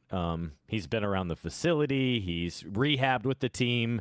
He was, this past season he was on the road trips during the postseason and looked good, just shooting and such out there in good spirits. So I'd be surprised if something broke down and he went elsewhere. I think they'll continue on and probably a short-term deal, and then that'll allow him to prove that he can play again. And this is one of those cases, if you want to think about another situation here, is Benedict Mathurin's kind of approaching now the same situation Isaiah Jackson was in. And you can see it from both sides for Isaiah Jackson. I think the Pacers wanted to see what more he could do this past season. Fortunately, that injury happened, but by not having a contract extension, there was no money guaranteed or anything locked in for this upcoming season. So it certainly, from a business standpoint, played out well for the Pacers. Poorly, though, on the court. And you got to wonder about Benedict Mathurin as he approaches this point. He obviously strikes all of us, I think, right, as a guy. If the deal is not there that he likes, he's going to bet on himself. Sure. And he's going to play it out. And on top of that, it's probably a good season for that because there's going to be more minutes in that backcourt. They're going to need more scoring, and I think he will benefit from it. However, obviously, if you go in a contract year, there is some risk, and Jackson's past year is proof of that. Benedict is absolutely playing for his next contract, and that is very beneficial to the Indiana Pacers, even if he's not going to be a Pacer long term. There is still something to be gained by the Indiana Pacers for that. All right, before we make the switch to the Fever and the upcoming WNBA All-Star game, big picture look, because obviously the East is in such a unique position. The Pacers make this great run, and now they're a different team. The Celtics have been a great team, but they're in the same situation as the Pacers. I think almost everybody thinks this is a great move by the Bucks to bring in Miles Turner, but yet without Dame Lillard, we all kind of say, hey, everybody gets it. You're trying to keep Giannis. That is the end game for the Bucks, but are they a better team than they were last year? I don't think they are. So the favorite in the Eastern Conference going into the season, Scott, is whom? Oh, man.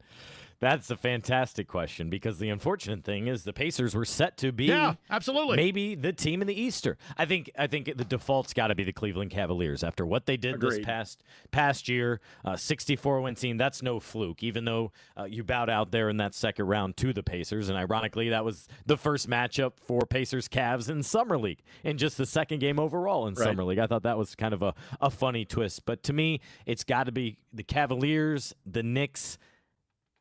Then it's probably, we'll see, right? Could be the Celtics, but maybe it's the Pistons or the Magic that take a leap. I really like what the Orlando Magic have done last season. They were so much derailed by injuries and still won half their games.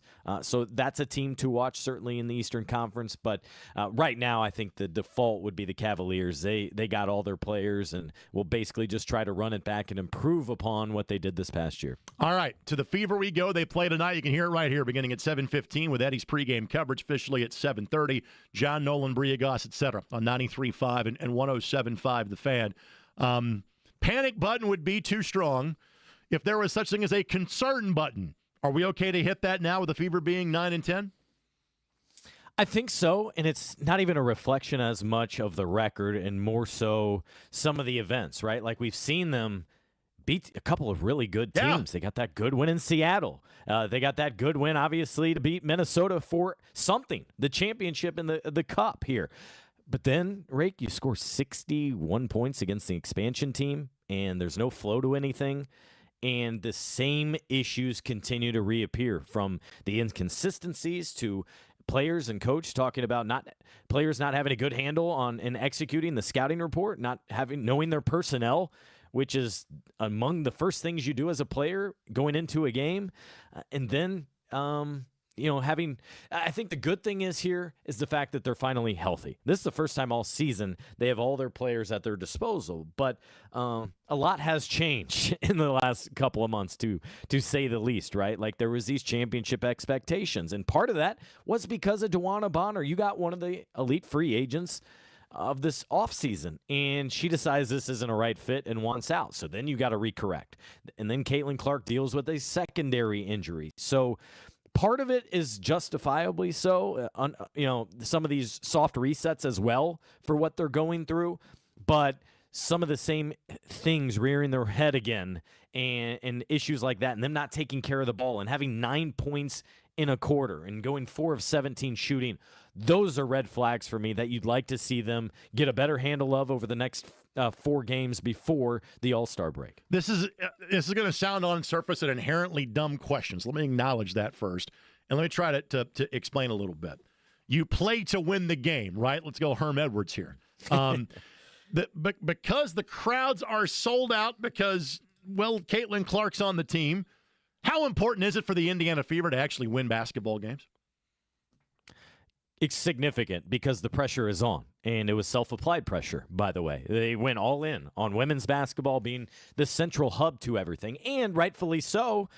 You have this generational talent that will likely be the best player in franchise history if she hangs along and is here for 10-plus years, right? Obviously, it's Tamika Catchings right now, but if Caitlin Clark is here, this front office, this ownership group is all in, chips all in. So therefore, yeah, there's more pressure than ordinarily, and you had this high salary because you're going all in what you're trying to do, and that has led to obviously those inflated expectations and inflated focus from fans who unfortunately are very loud right now on the internet, how they know better than coach, and why aren't you asking the hard questions and all those sorts of things. When I think right now, Rake, where I'm at is you need to keep the pressure on and the expectations there, while also I'm giving a little bit more grace going into All-Star break. You'll have some practices coming out of that. Then to me, then it's on, and that's where this team really needs to ramp up and take off for the second half of the season. All right, just how big of a deal is the WNBA All-Star Game going to be here next weekend?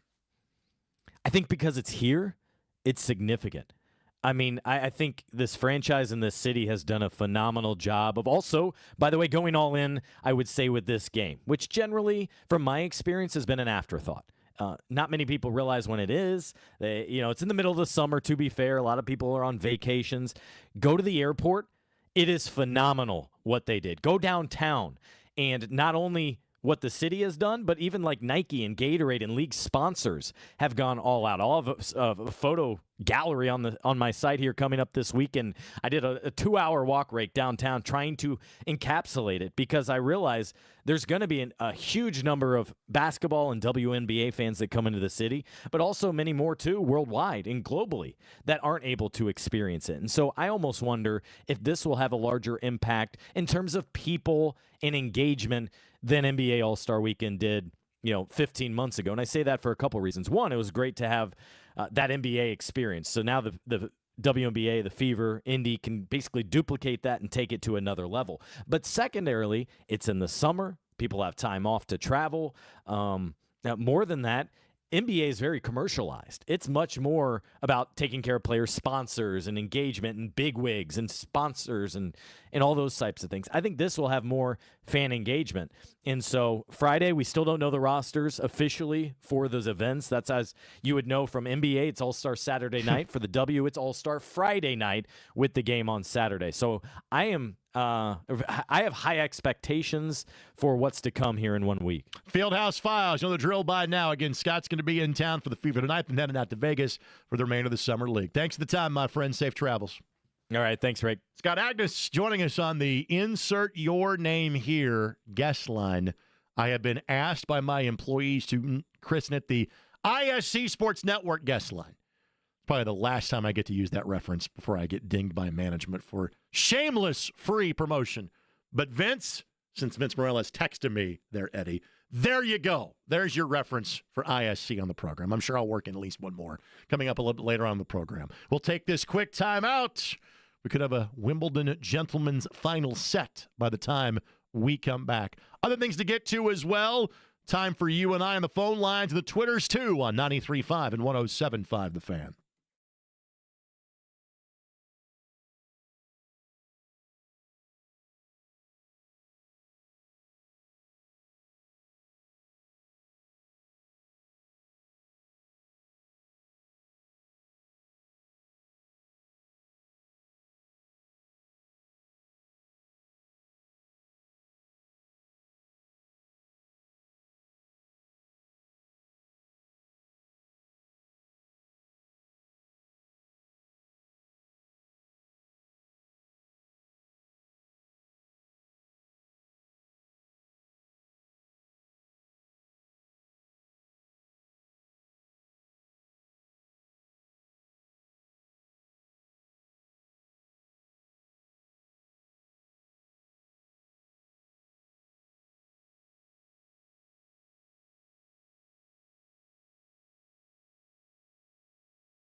Pissing the night away is the famous line from this song.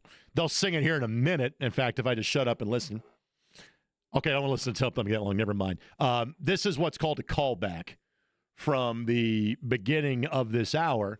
When Michael Young, Track Dude, and I were commemorating our shared time together, and again, that would be kind of like the old line from Hot Rod Hundley. Jeff Ricker, before the show, was lamenting the passing of Frank Layden, who is a Utah Jazz legend, coach and GM.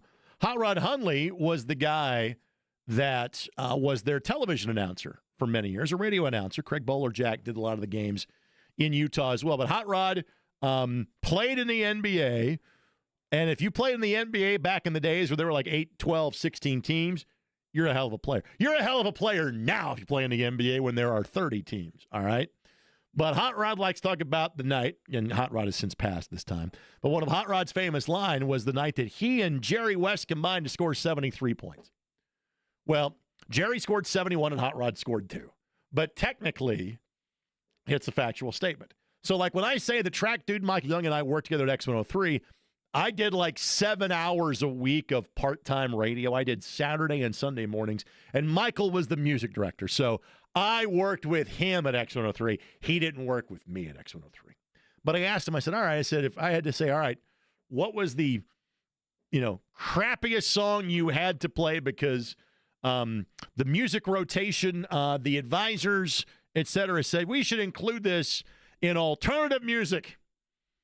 I wouldn't exactly consider that would be, alternative.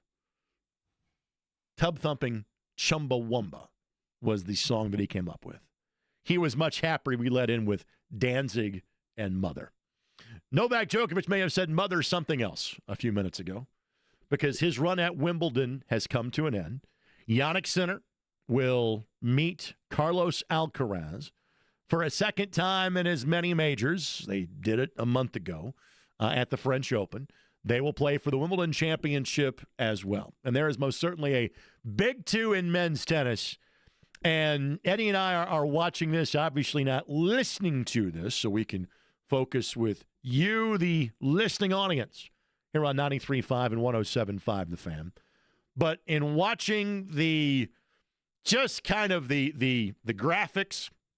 and the pictures of the changeover, which ESPN wisely didn't go to break. They kind of stayed before the last game of the match. Sinner won 3-3-4, by the way. Very much they were kind of setting up, hey, we're showing you these shots and we're showing you this information just in case Novak Djokovic does not play in this event next year. Just in case he might be at the end of the line. I think the torch had already been passed, but there was very much just the ambiance of the way the shot and scene set up. Kind of the director saying, you know what? Let's acknowledge Novak Djokovic because we're not sure we see him in this position again. So the Wimbledon finals now set for both the men's and women's side of the ledger. There will be a Jake Query appearance in the next hour of the show. It is a Feel Good Friday. He's feeling good, loving life at the Oasis show. I think he's in Manchester, I believe, is where he is for today's show, and then he comes back for Monday. The rest of the show that is just you and me is just that. I mean, I'll let Eddie talk. He's got free reign to pot up his microphone at any point in time. But the rest of the show, you and me. 317-239-1070. I've got text. I've got tweets. I'll happily take your phone calls as well. Final hour comes your way next. 93.5 and 107.5 The Fan.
Name the movie, Mr. Garrison, that this song is maybe there's multiple, but there is very much a movie that this song is prominently featured in at the end of it. Can you name that movie? It would be from you when you were much younger in life. The movie that comes to mind when I hear this song is Cheaper by the Dozen. Okay. So that would not be the movie I was referencing. Right. I can see where you as a youngster would have watched this movie. This movie is appropriate for you now, would not have been when you were a kid.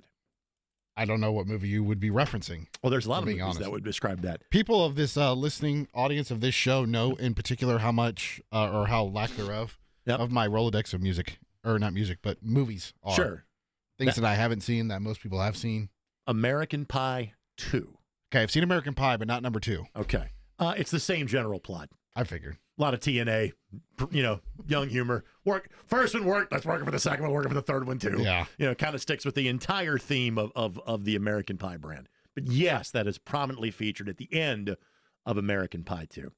Greg Rakestraw in for Jake Query. He is back on Monday. He is not a wank, so he is in Mank. He is in Manchester, is the reference that I'm trying to make there. If you've just missed the show, where the hell have you been? Like working, doing other things? Come on, this is appointment listening. It was Schultz yesterday. There's been no drop-off with Derek yesterday and me sitting here yapping with you today. Thanks to Sean McCauley, head coach of the Indy 11, track dude Michael Young, Scott Agnes for joining us so far in the program. Jake will be here through the magic of radio for his Feel Good Friday, presented by Franciscan Health, coming up in the next segment of the show. So I just have the water to carry for this and whatever we're going to do in the last segment of the program. But like I said earlier, I've got like all these tabs open for stuff that I wanted to get to at some point in time during the show. Now, a couple of these things that I still have up are kind of rehashes or things I didn't get to with guests already on the program. And part of this, there will be some listener participation, if not required, some assistance provided by Mr. Garrison. So I had him question me in terms of current MLB All-Stars, knowing there's a lot of gaps in my MLB knowledge right now. And I realize this. I realize it, I wouldn't say every day, but a lot of days. But I realize it. I'm yesterday at a gathering of friends that have all worked in this business as sports writers, etc. And there were 9 of us that were together. And I am the youngest person there by probably a decade. And a lot of the conversation was baseball, as in current baseball, not like old school baseball, but current baseball. And I just kind of smiled and nodded, said, uh-huh. I mean, I knew who the teams were. I knew who the players were, but don't talk about it that much. We already did this. This time, I am going to ask Eddie a question to talk about it. When we had track dude Michael Young on an hour of the show, you've already called back the music, and well done by you to do so going into the last segment of the show.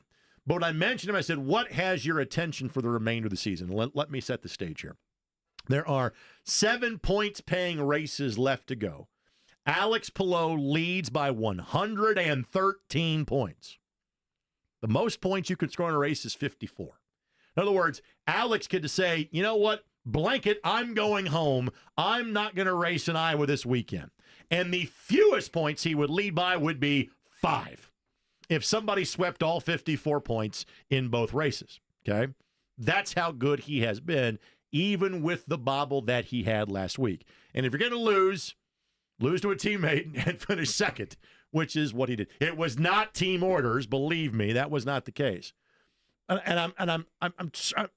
watch IndyCar every week, okay?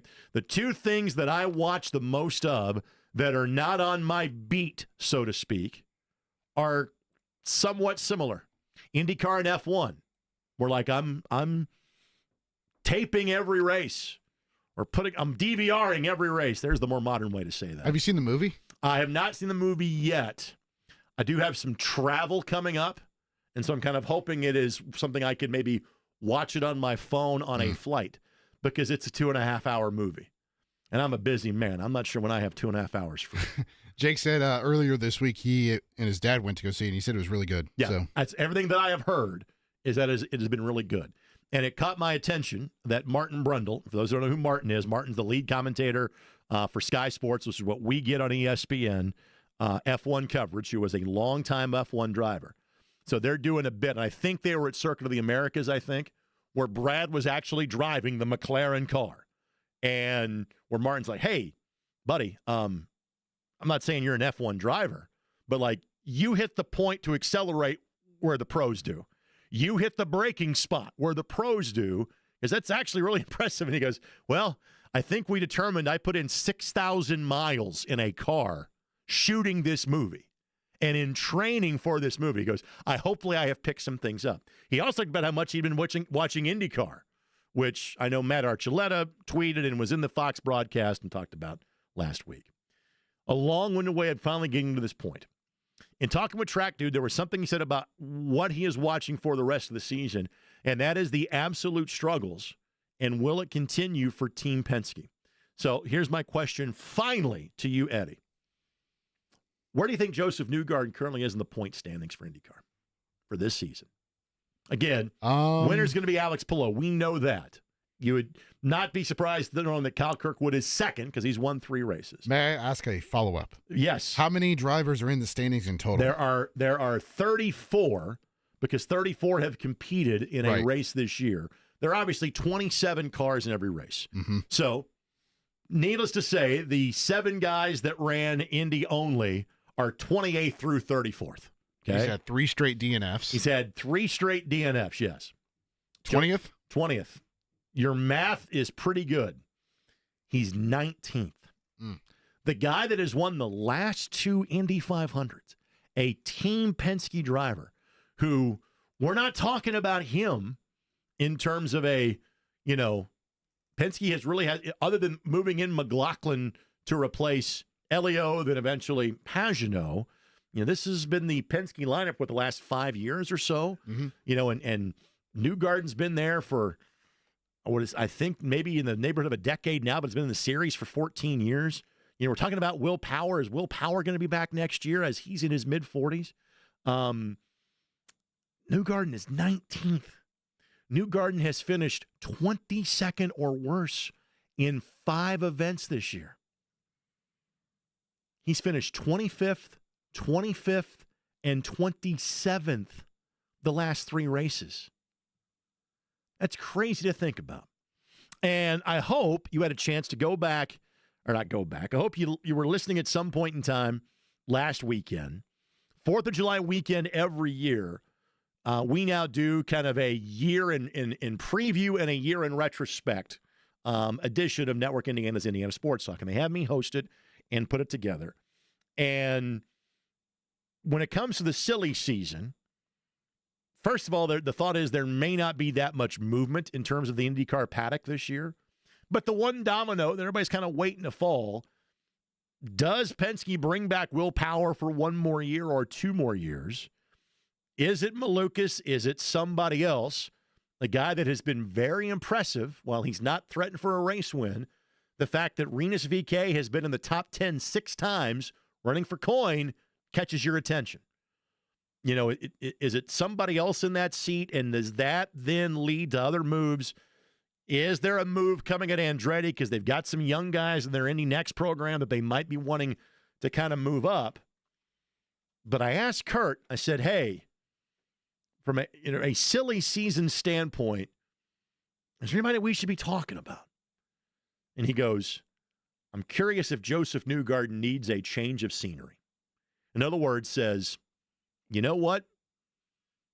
Maybe I need to move on from Team Penske. And, man, you see the results they've had? I'm not saying he's going to be someplace else next year. Just something to kind of get on your radar. Just something to be thinking about.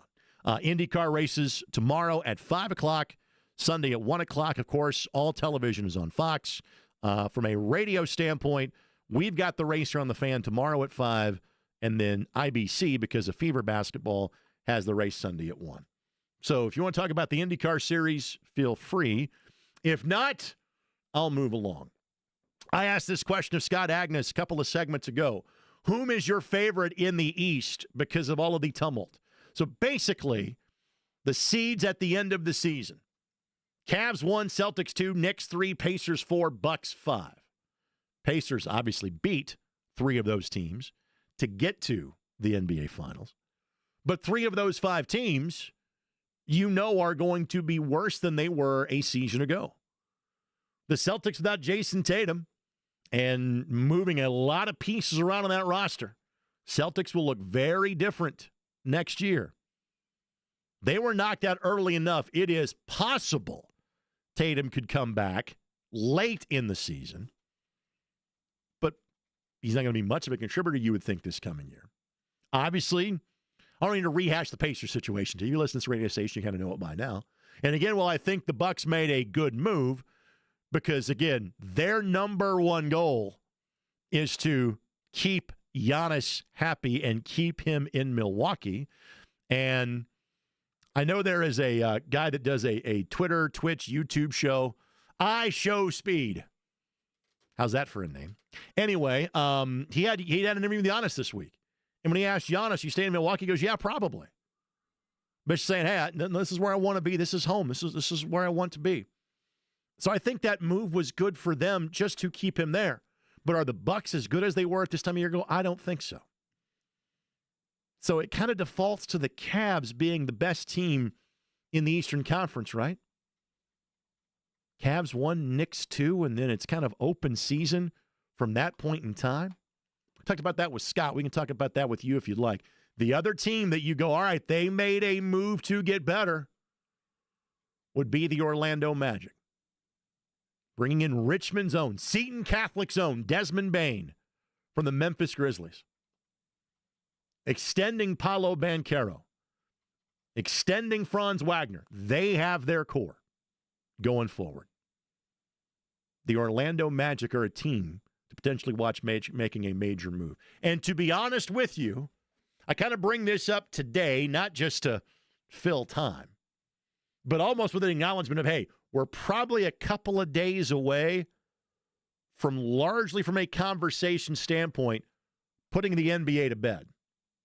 And it's kind of the way that I started the show today, that this is kind of the last weekend without that like singular sports theme for us to talk about. Next weekend, it's WNBA All-Star Game. The weekend after that, it's the Brickyard 400. That same weekend, Colts training camp got underway. The next weekend, again, Colts training camp practices. After that, it's 3 weekends of Colts preseason football. They take Labor Day weekend off. Ta-da! There's the start of the college football season, and down the hill we go. Into the football season we go. It's knocking at the door. Players move into training camp. Rookies do so a week from Monday. Veterans on Tuesday. The first training camp practice you can attend is 12 days away. So in other words, the NBA conversation is about to be put to bed for a few months around here. And it's painful to acknowledge that the Pacers probably won't be a part of that conversation at the top for the coming season. But from a nationwide perspective, East is going to be really unique because it is wide stinking open. Because there are 3 or 4 teams at the top, they're not going to be as good as they were last year. And it sucks, but it kind of is what it is.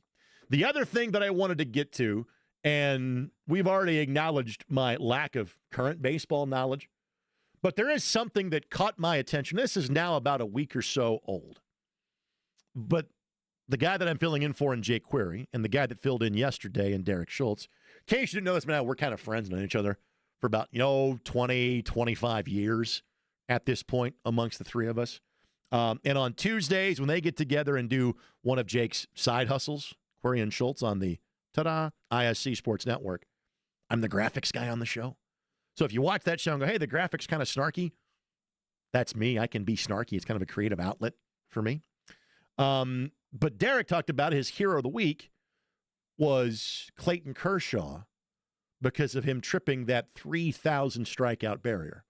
Apparently he's pitched again since then and got 3 more. Now he's sitting on 3,003.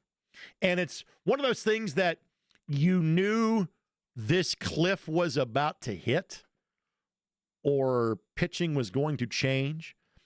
And one of the things that we all watch sports for is to see something that we've never seen before.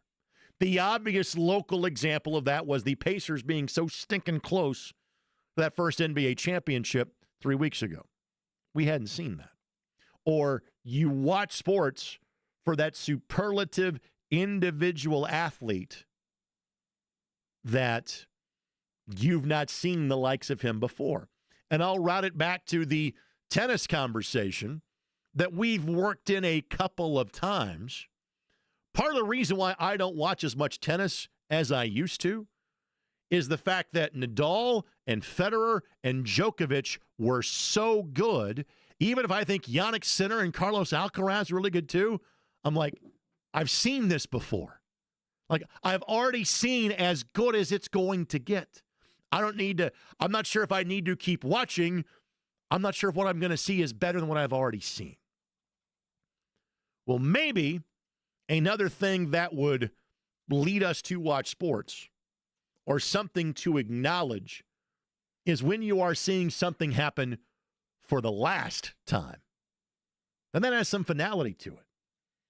But the reason I bring up Clayton Kershaw on that is that I think there is one pitcher and maybe a second, maybe, that would get to the 3,000 strikeout plateau. There are 3 current pitchers that have done it. Justin Verlander, who sits in 10th, Max Scherzer, who sits in 11th. They are 42 and 40 respectively. But they're Hall of Famers, no doubt about it. And Kershaw is too, and didn't need to get to 3,000 to do it. But again, first ballot, do not pass go. You are going to be a Major League Hall of Famer. Because Eddie is much closer to the sport of baseball than I am these days and is not far removed from playing it at Decatur Central High School and coaching it as well. My guess is he probably has the answer to this dialed up without having to look or go scrambling and do a lot of thought about it. If I said there is one current major leaguer that has a legitimate chance of getting to 3,000 strikeouts, who would that guy be? I'd have to think. I'm trying to think of like some of the guys that have been around for a while, if I could get there. The All-Star game is being played at the place where he currently pitches for that team. It is Atlanta. It is Chris Sale. Yeah. Chris, who is the Cy Young Award winner, who obviously missed large chunks of a couple of seasons because of injury. And he's injured right now, too. He is sitting on 2,500 career strikeouts. He is 15 years in the bigs. He is 36 years of age. He is 472 Ks away. He would basically have to be able to pitch for 3 full seasons at the rate most pitchers pitch now. Like, say, 6, innings per outing. If you averaged a strikeout per inning, you threw 180 innings, that gets into that number before the age of 40. It's possible. I wouldn't go as far as saying likely or unlikely. I would simply say it is possible. The next guy that would be in the conversation, and again, what Eddie just said about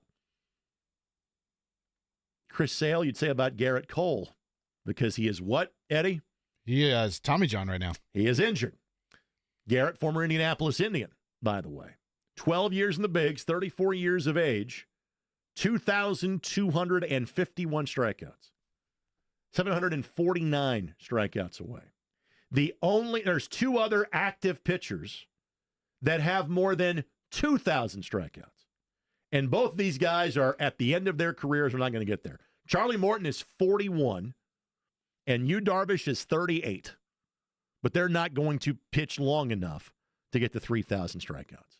And again, part of this is the way that we change the way we view the sport of what metrics make you great. And again, those that follow baseball more closely than I do have lamented about the fact, hey, the years of the dominant pitcher, even if ERAs are better and run scoring is down, the days of having a true ace are starting to be reduced because you simply Throw the ball as hard as you can for as long as you can. Your elbow pops. They say thank you. You sit for a year. They bring in the next guy. If you can come back, great. If not, it's kind of like running back in the National Football League. I think Paul Skeens can get there if he continues to play at this rate. Again, this but level. it is so early in his career. I hope he's in the conversation. Yeah. But it's so early that if he has 15 more years like this, yes. But again, notice what I said. 15 more years like this. Yep. That's how rarefied this air is, okay?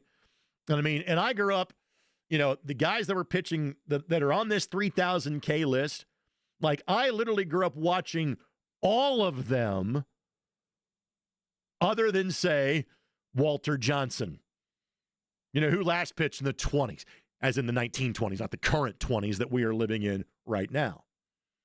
So it doesn't happen all that much, but it's not going to happen again.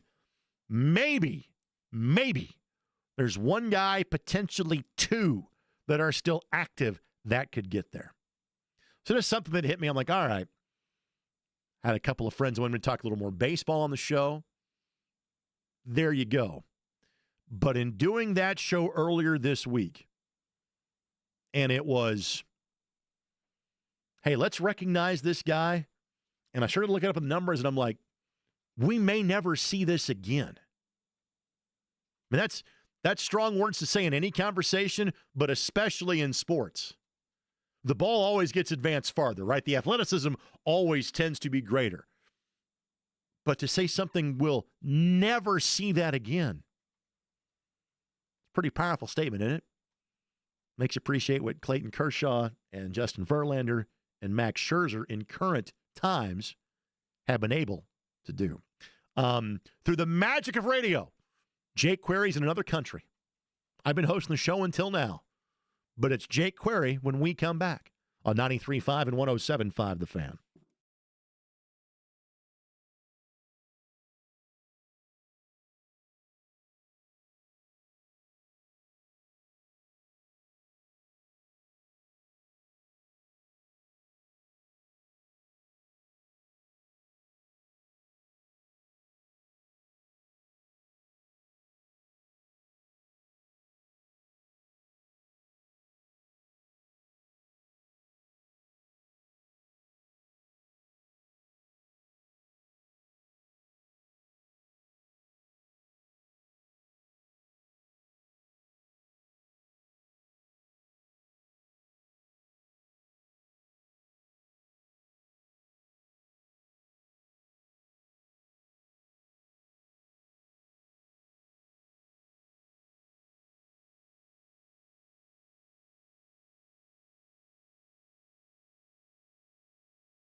It's a Friday. It is Franciscan Health Feel Good, Good for the Heart Friday. And every once in a while, we talk to a doctor from Franciscan about things that may be impacting each and every one of you at some point. You certainly hope not. But when it comes to your heart health, I want to make sure that we are on top of all of it. Franciscan is the best when it comes to that. And you've heard me mention before, I learned this, I guess. There are two kinds of cardiologists. One basically is the plumber. One's the electrician. Plumber goes in, makes sure that your valves, your arteries are clear. That helps the heart. The electrician makes sure that the heart is running in terms of its beats in the rhythm that it is supposed to. One of those who does exactly that in terms of the rhythm and the beating and what is known as AFib, atrial fibrillation. The doctor joining me today is a clinical electrophysiologist and cardiologist in the medical group for Franciscan Health, Dr. Sharat Vaparte, who joins me on the program. Doctor, first, thank you for joining me today, and I hope that explanation was correct of the different kinds of cardiologists. Thanks for having me, Jake. Yes, you're absolutely right. The simplest way put, there are plumbers and the electricians, and then, of course, the cardiologists who do not belong to either category. But essentially, the plumbers are the ones who help with blockages in the heart arteries and put in stents and stuff like that. And the electricians are heart rhythm doctors. Okay, so let's get to AFib, because this goes into the rhythm of the heart, so to speak. Atrial fibrillation is the technical name for it. For beginners, let's begin with this, doctor, and that is, what exactly is AFib? So essentially, AFib is a fast abnormal heart rhythm, and it originates in the top chambers of the heart. As everybody knows, there are two top chambers, two bottom chambers. And normal heart rhythm is basically driven by a natural pacemaker everyone is born with. And usually heart beats around maybe, let's say, 50 to 100 beats per minute at rest, and maybe 100 to 200 beats per minute when they're exercising and going through some effort. But in AFib, there are usually triggers that originate most commonly from the lung veins that connect to the left top chamber. And basically these triggers irritate the top chamber and create an abnormally fast, chaotic, disorganized rhythm. And the top chambers, instead of beating at 60 to 100 beats per minute at rest, are quivering at a rate of like 300 to 500 beats per minute. And the bottom chambers, they thankfully are protected with this very high, fast rate because of the natural electrical system, which has a limit with which it can conduct to the bottom chambers. But they can go up to anywhere to up to 200 to 220 beats per minute. So this is what causes the symptoms and everything.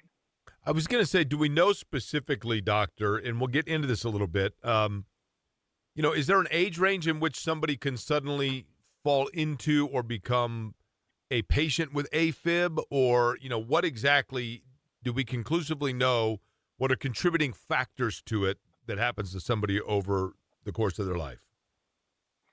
That's an excellent question. So as you said, age is actually one of the biggest risk factors for AFib. And in fact, people most commonly start having AFib beyond the age of 60. Okay. And some people say beyond the age of 80, 1 in 3 may have it.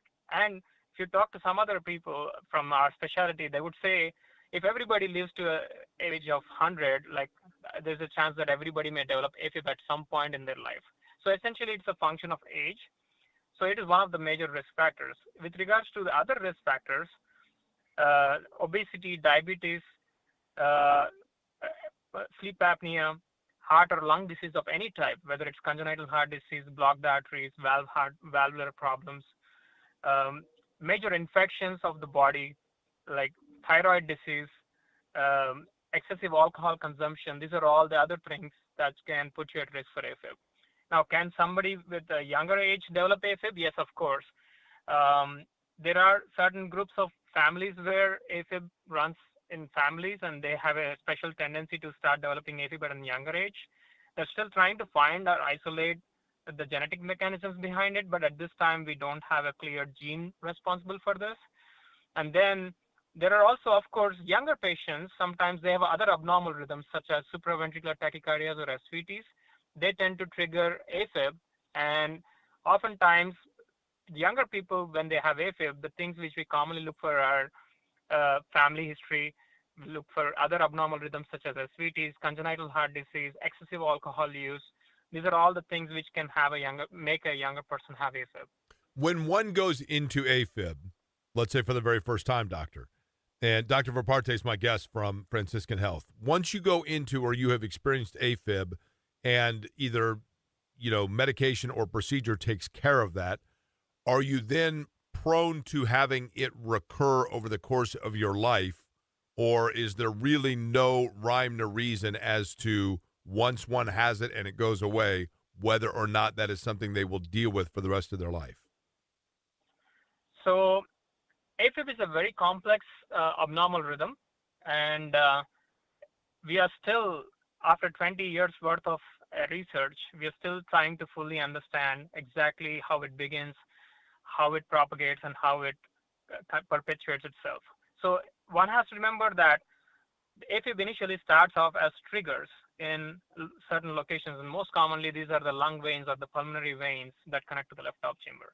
But the longer somebody has AFib, people hypothesize that the top chambers start developing something we call as atrial cardiomyopathy, or disease of the atrium, where the top chambers start remodeling and they start perpetuating this rhythm. So it's like once you've spent sufficient amount of time in AFib, you start having a tendency of going back into it again and again.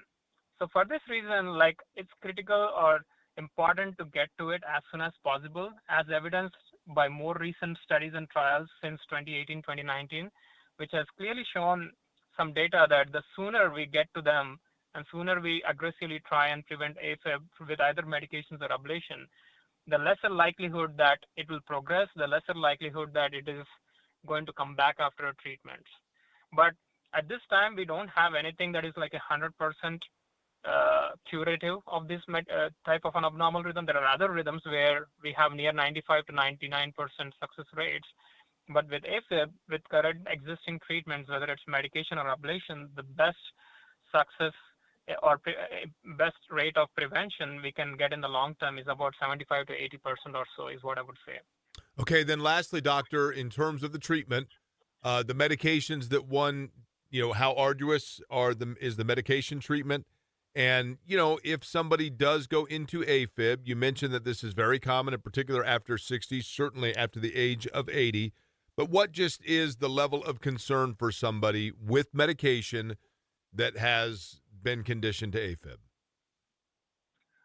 That's a great question, too. So I will quickly summarize that the treatment of AFib is mainly considered as, there are three pillars for treatment of AFib. If somebody wants to remember it in a simple way, SOS.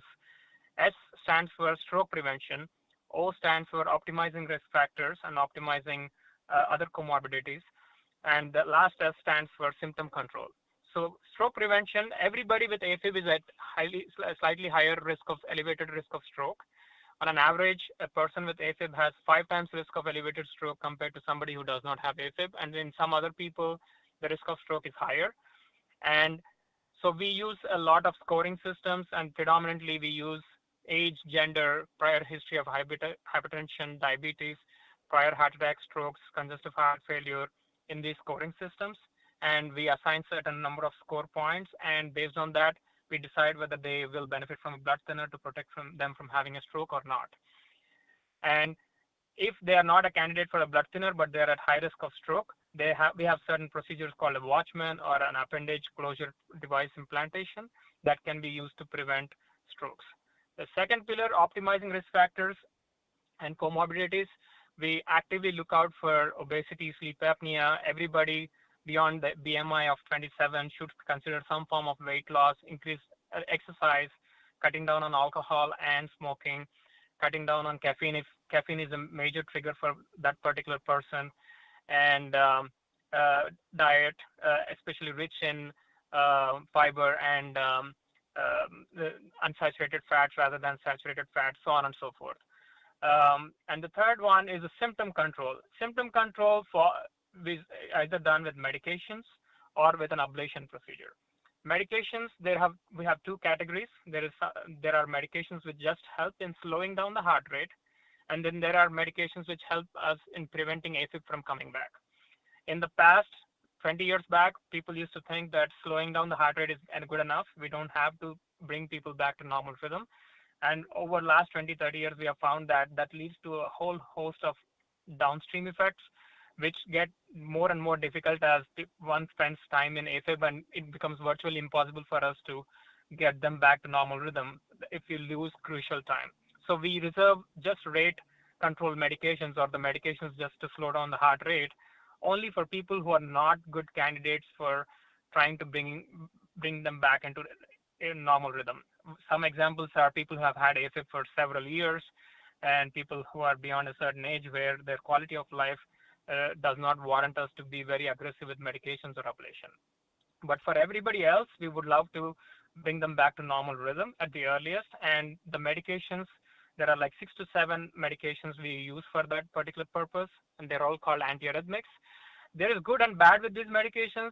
The medications, they work like 40 to 50% of the time at best in preventing the AFib from coming back, but they serve as a crucial bridge until we can get to a more definitive treatment such as an ablation.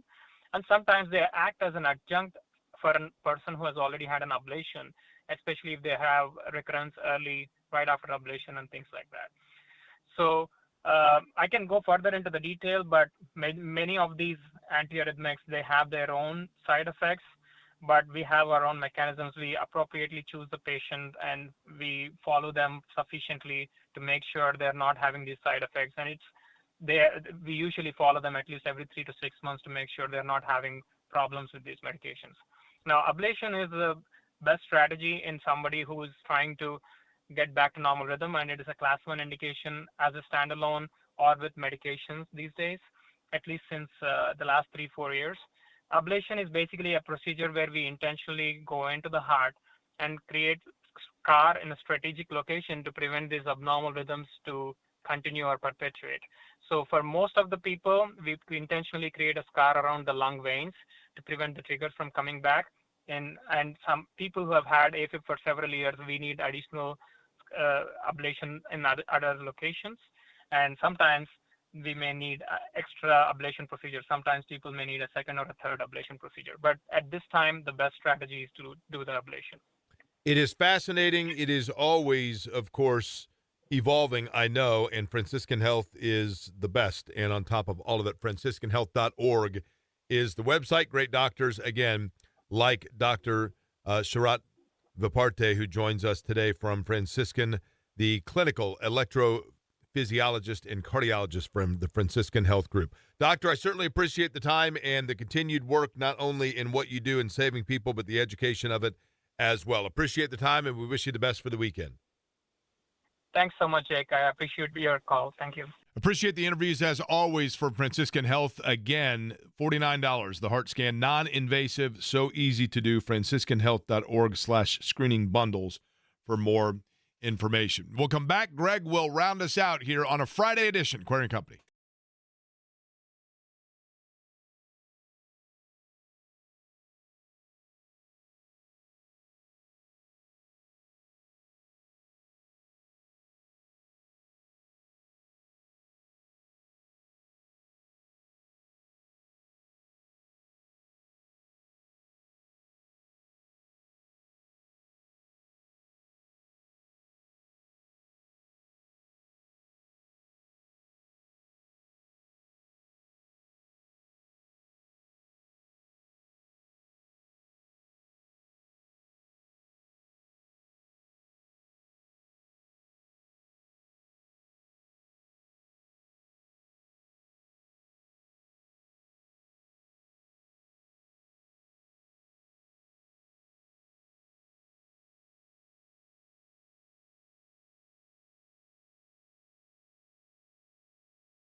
Yeah, there is such a thing called a Friday news dump where you do something from a news standpoint, trying to bury it a little bit. Going into the weekend, people are distracted. This is the opposite of that. This is a Friday ticket opportunity. Caller number 9 right now at 239-1070, 317-239-1070, gets a pair of tickets to go check out Dierks Bentley at Ruoff. Some of us still call it Deer Creek, damn it. Caller number 9 right now, 317-239-1070, gets a pair of tickets to see Dierks Bentley at Ruoff next Saturday night. JMV is standing by. His show kicks off in about 10 minutes or so. Jake is at the Oasis show in Manchester in England as we speak. He'll have a full recap of that coming your way when he is back in country on Monday. I'll be back in studio on Monday, but I'll be filling in for the guy that's about to belly up to the bar right now in one JMV. Thank you very much, How buddy. are you, sir? I'm great. How about you? You're good. You're looking as skinny as ever, by the way. Thank you very much. All I'm right, feeling good. Good. What is the theme for the takeover tomorrow? Well, it's supposed to be 80s, I think. I believe Okay. it's the 80s, but if you call with your Pearl Jam request, we will play your Pearl Jam request. There are because that's how we roll. times where I give John a heads up. Yeah. And I go, hey, if I'm going to do something a little off the map, and while Pearl Jam is clearly not off the beaten path, I'm not sure how many Pearl Jam cuts are currently in the substantial song archive that is on the B1057 hard There's drive. plenty in my archive, not in theirs. I think they have Last Kiss, which I think is dreadful, and which was just a song that they were riffing exactly and decided to put it on an album, and it did well. I can do without it, too. Better Man, I think, is in their course. catalog, too. But it's funny. Somebody called me the other day and goes, hey, what's the difference between what you do on Saturday night and then what normally we hear, on a daily basis on radio, on music stations? And I said, here's the biggest difference, and I think this to be true. The biggest difference is you have me for 6 hours on Saturday night, whereas you have some dork or nerd picking your music all other hours. All right, somebody you probably wouldn't invite to your Saturday party when I'm playing the music, right? Some dork. I mean, look around here, and nothing about people here are awesome, but for the most part, you and I both know this. I know you're going to shake your head that there's probably some systematic nerd that's picking out your Not your at names this of your radio song. station, yes, but at other ones, absolutely. From a spreadsheet. Yes. From a spreadsheet of music. I've been I around said that person before. That is the biggest difference, and that person is not track dude Michael Young, who defies that particular angle of logic. Which is right why there. we led him with Danzig Mother when he was on the show in the 1 o'clock hour. Guest-wise, who you got tonight? Chad Buchanan, Okay, Pacers that's general right. manager from Las Vegas. He actually texted me on Saturday and said, quote, "Are you mad at us?" is what he said. I said, hell yeah, I'm pissed at all you guys. What's happened? No. We'll talk to Chad about all this stuff coming up in the 5 o'clock hour. Pat Sullivan, hashtag Ask Pat. Yeah. He's at 4 o'clock, and a bit of a recap on the Summer League game with Jeremiah Johnson, coming up at the bottom Is of the 3 o'clock hour. Jeremiah in Vegas, or is he watching from here? I believe he is here. I think they've been doing a tour with the Fever and the WNBA All-Star Game. He's been in Evansville and Terre Haute, all of our old stomping grounds.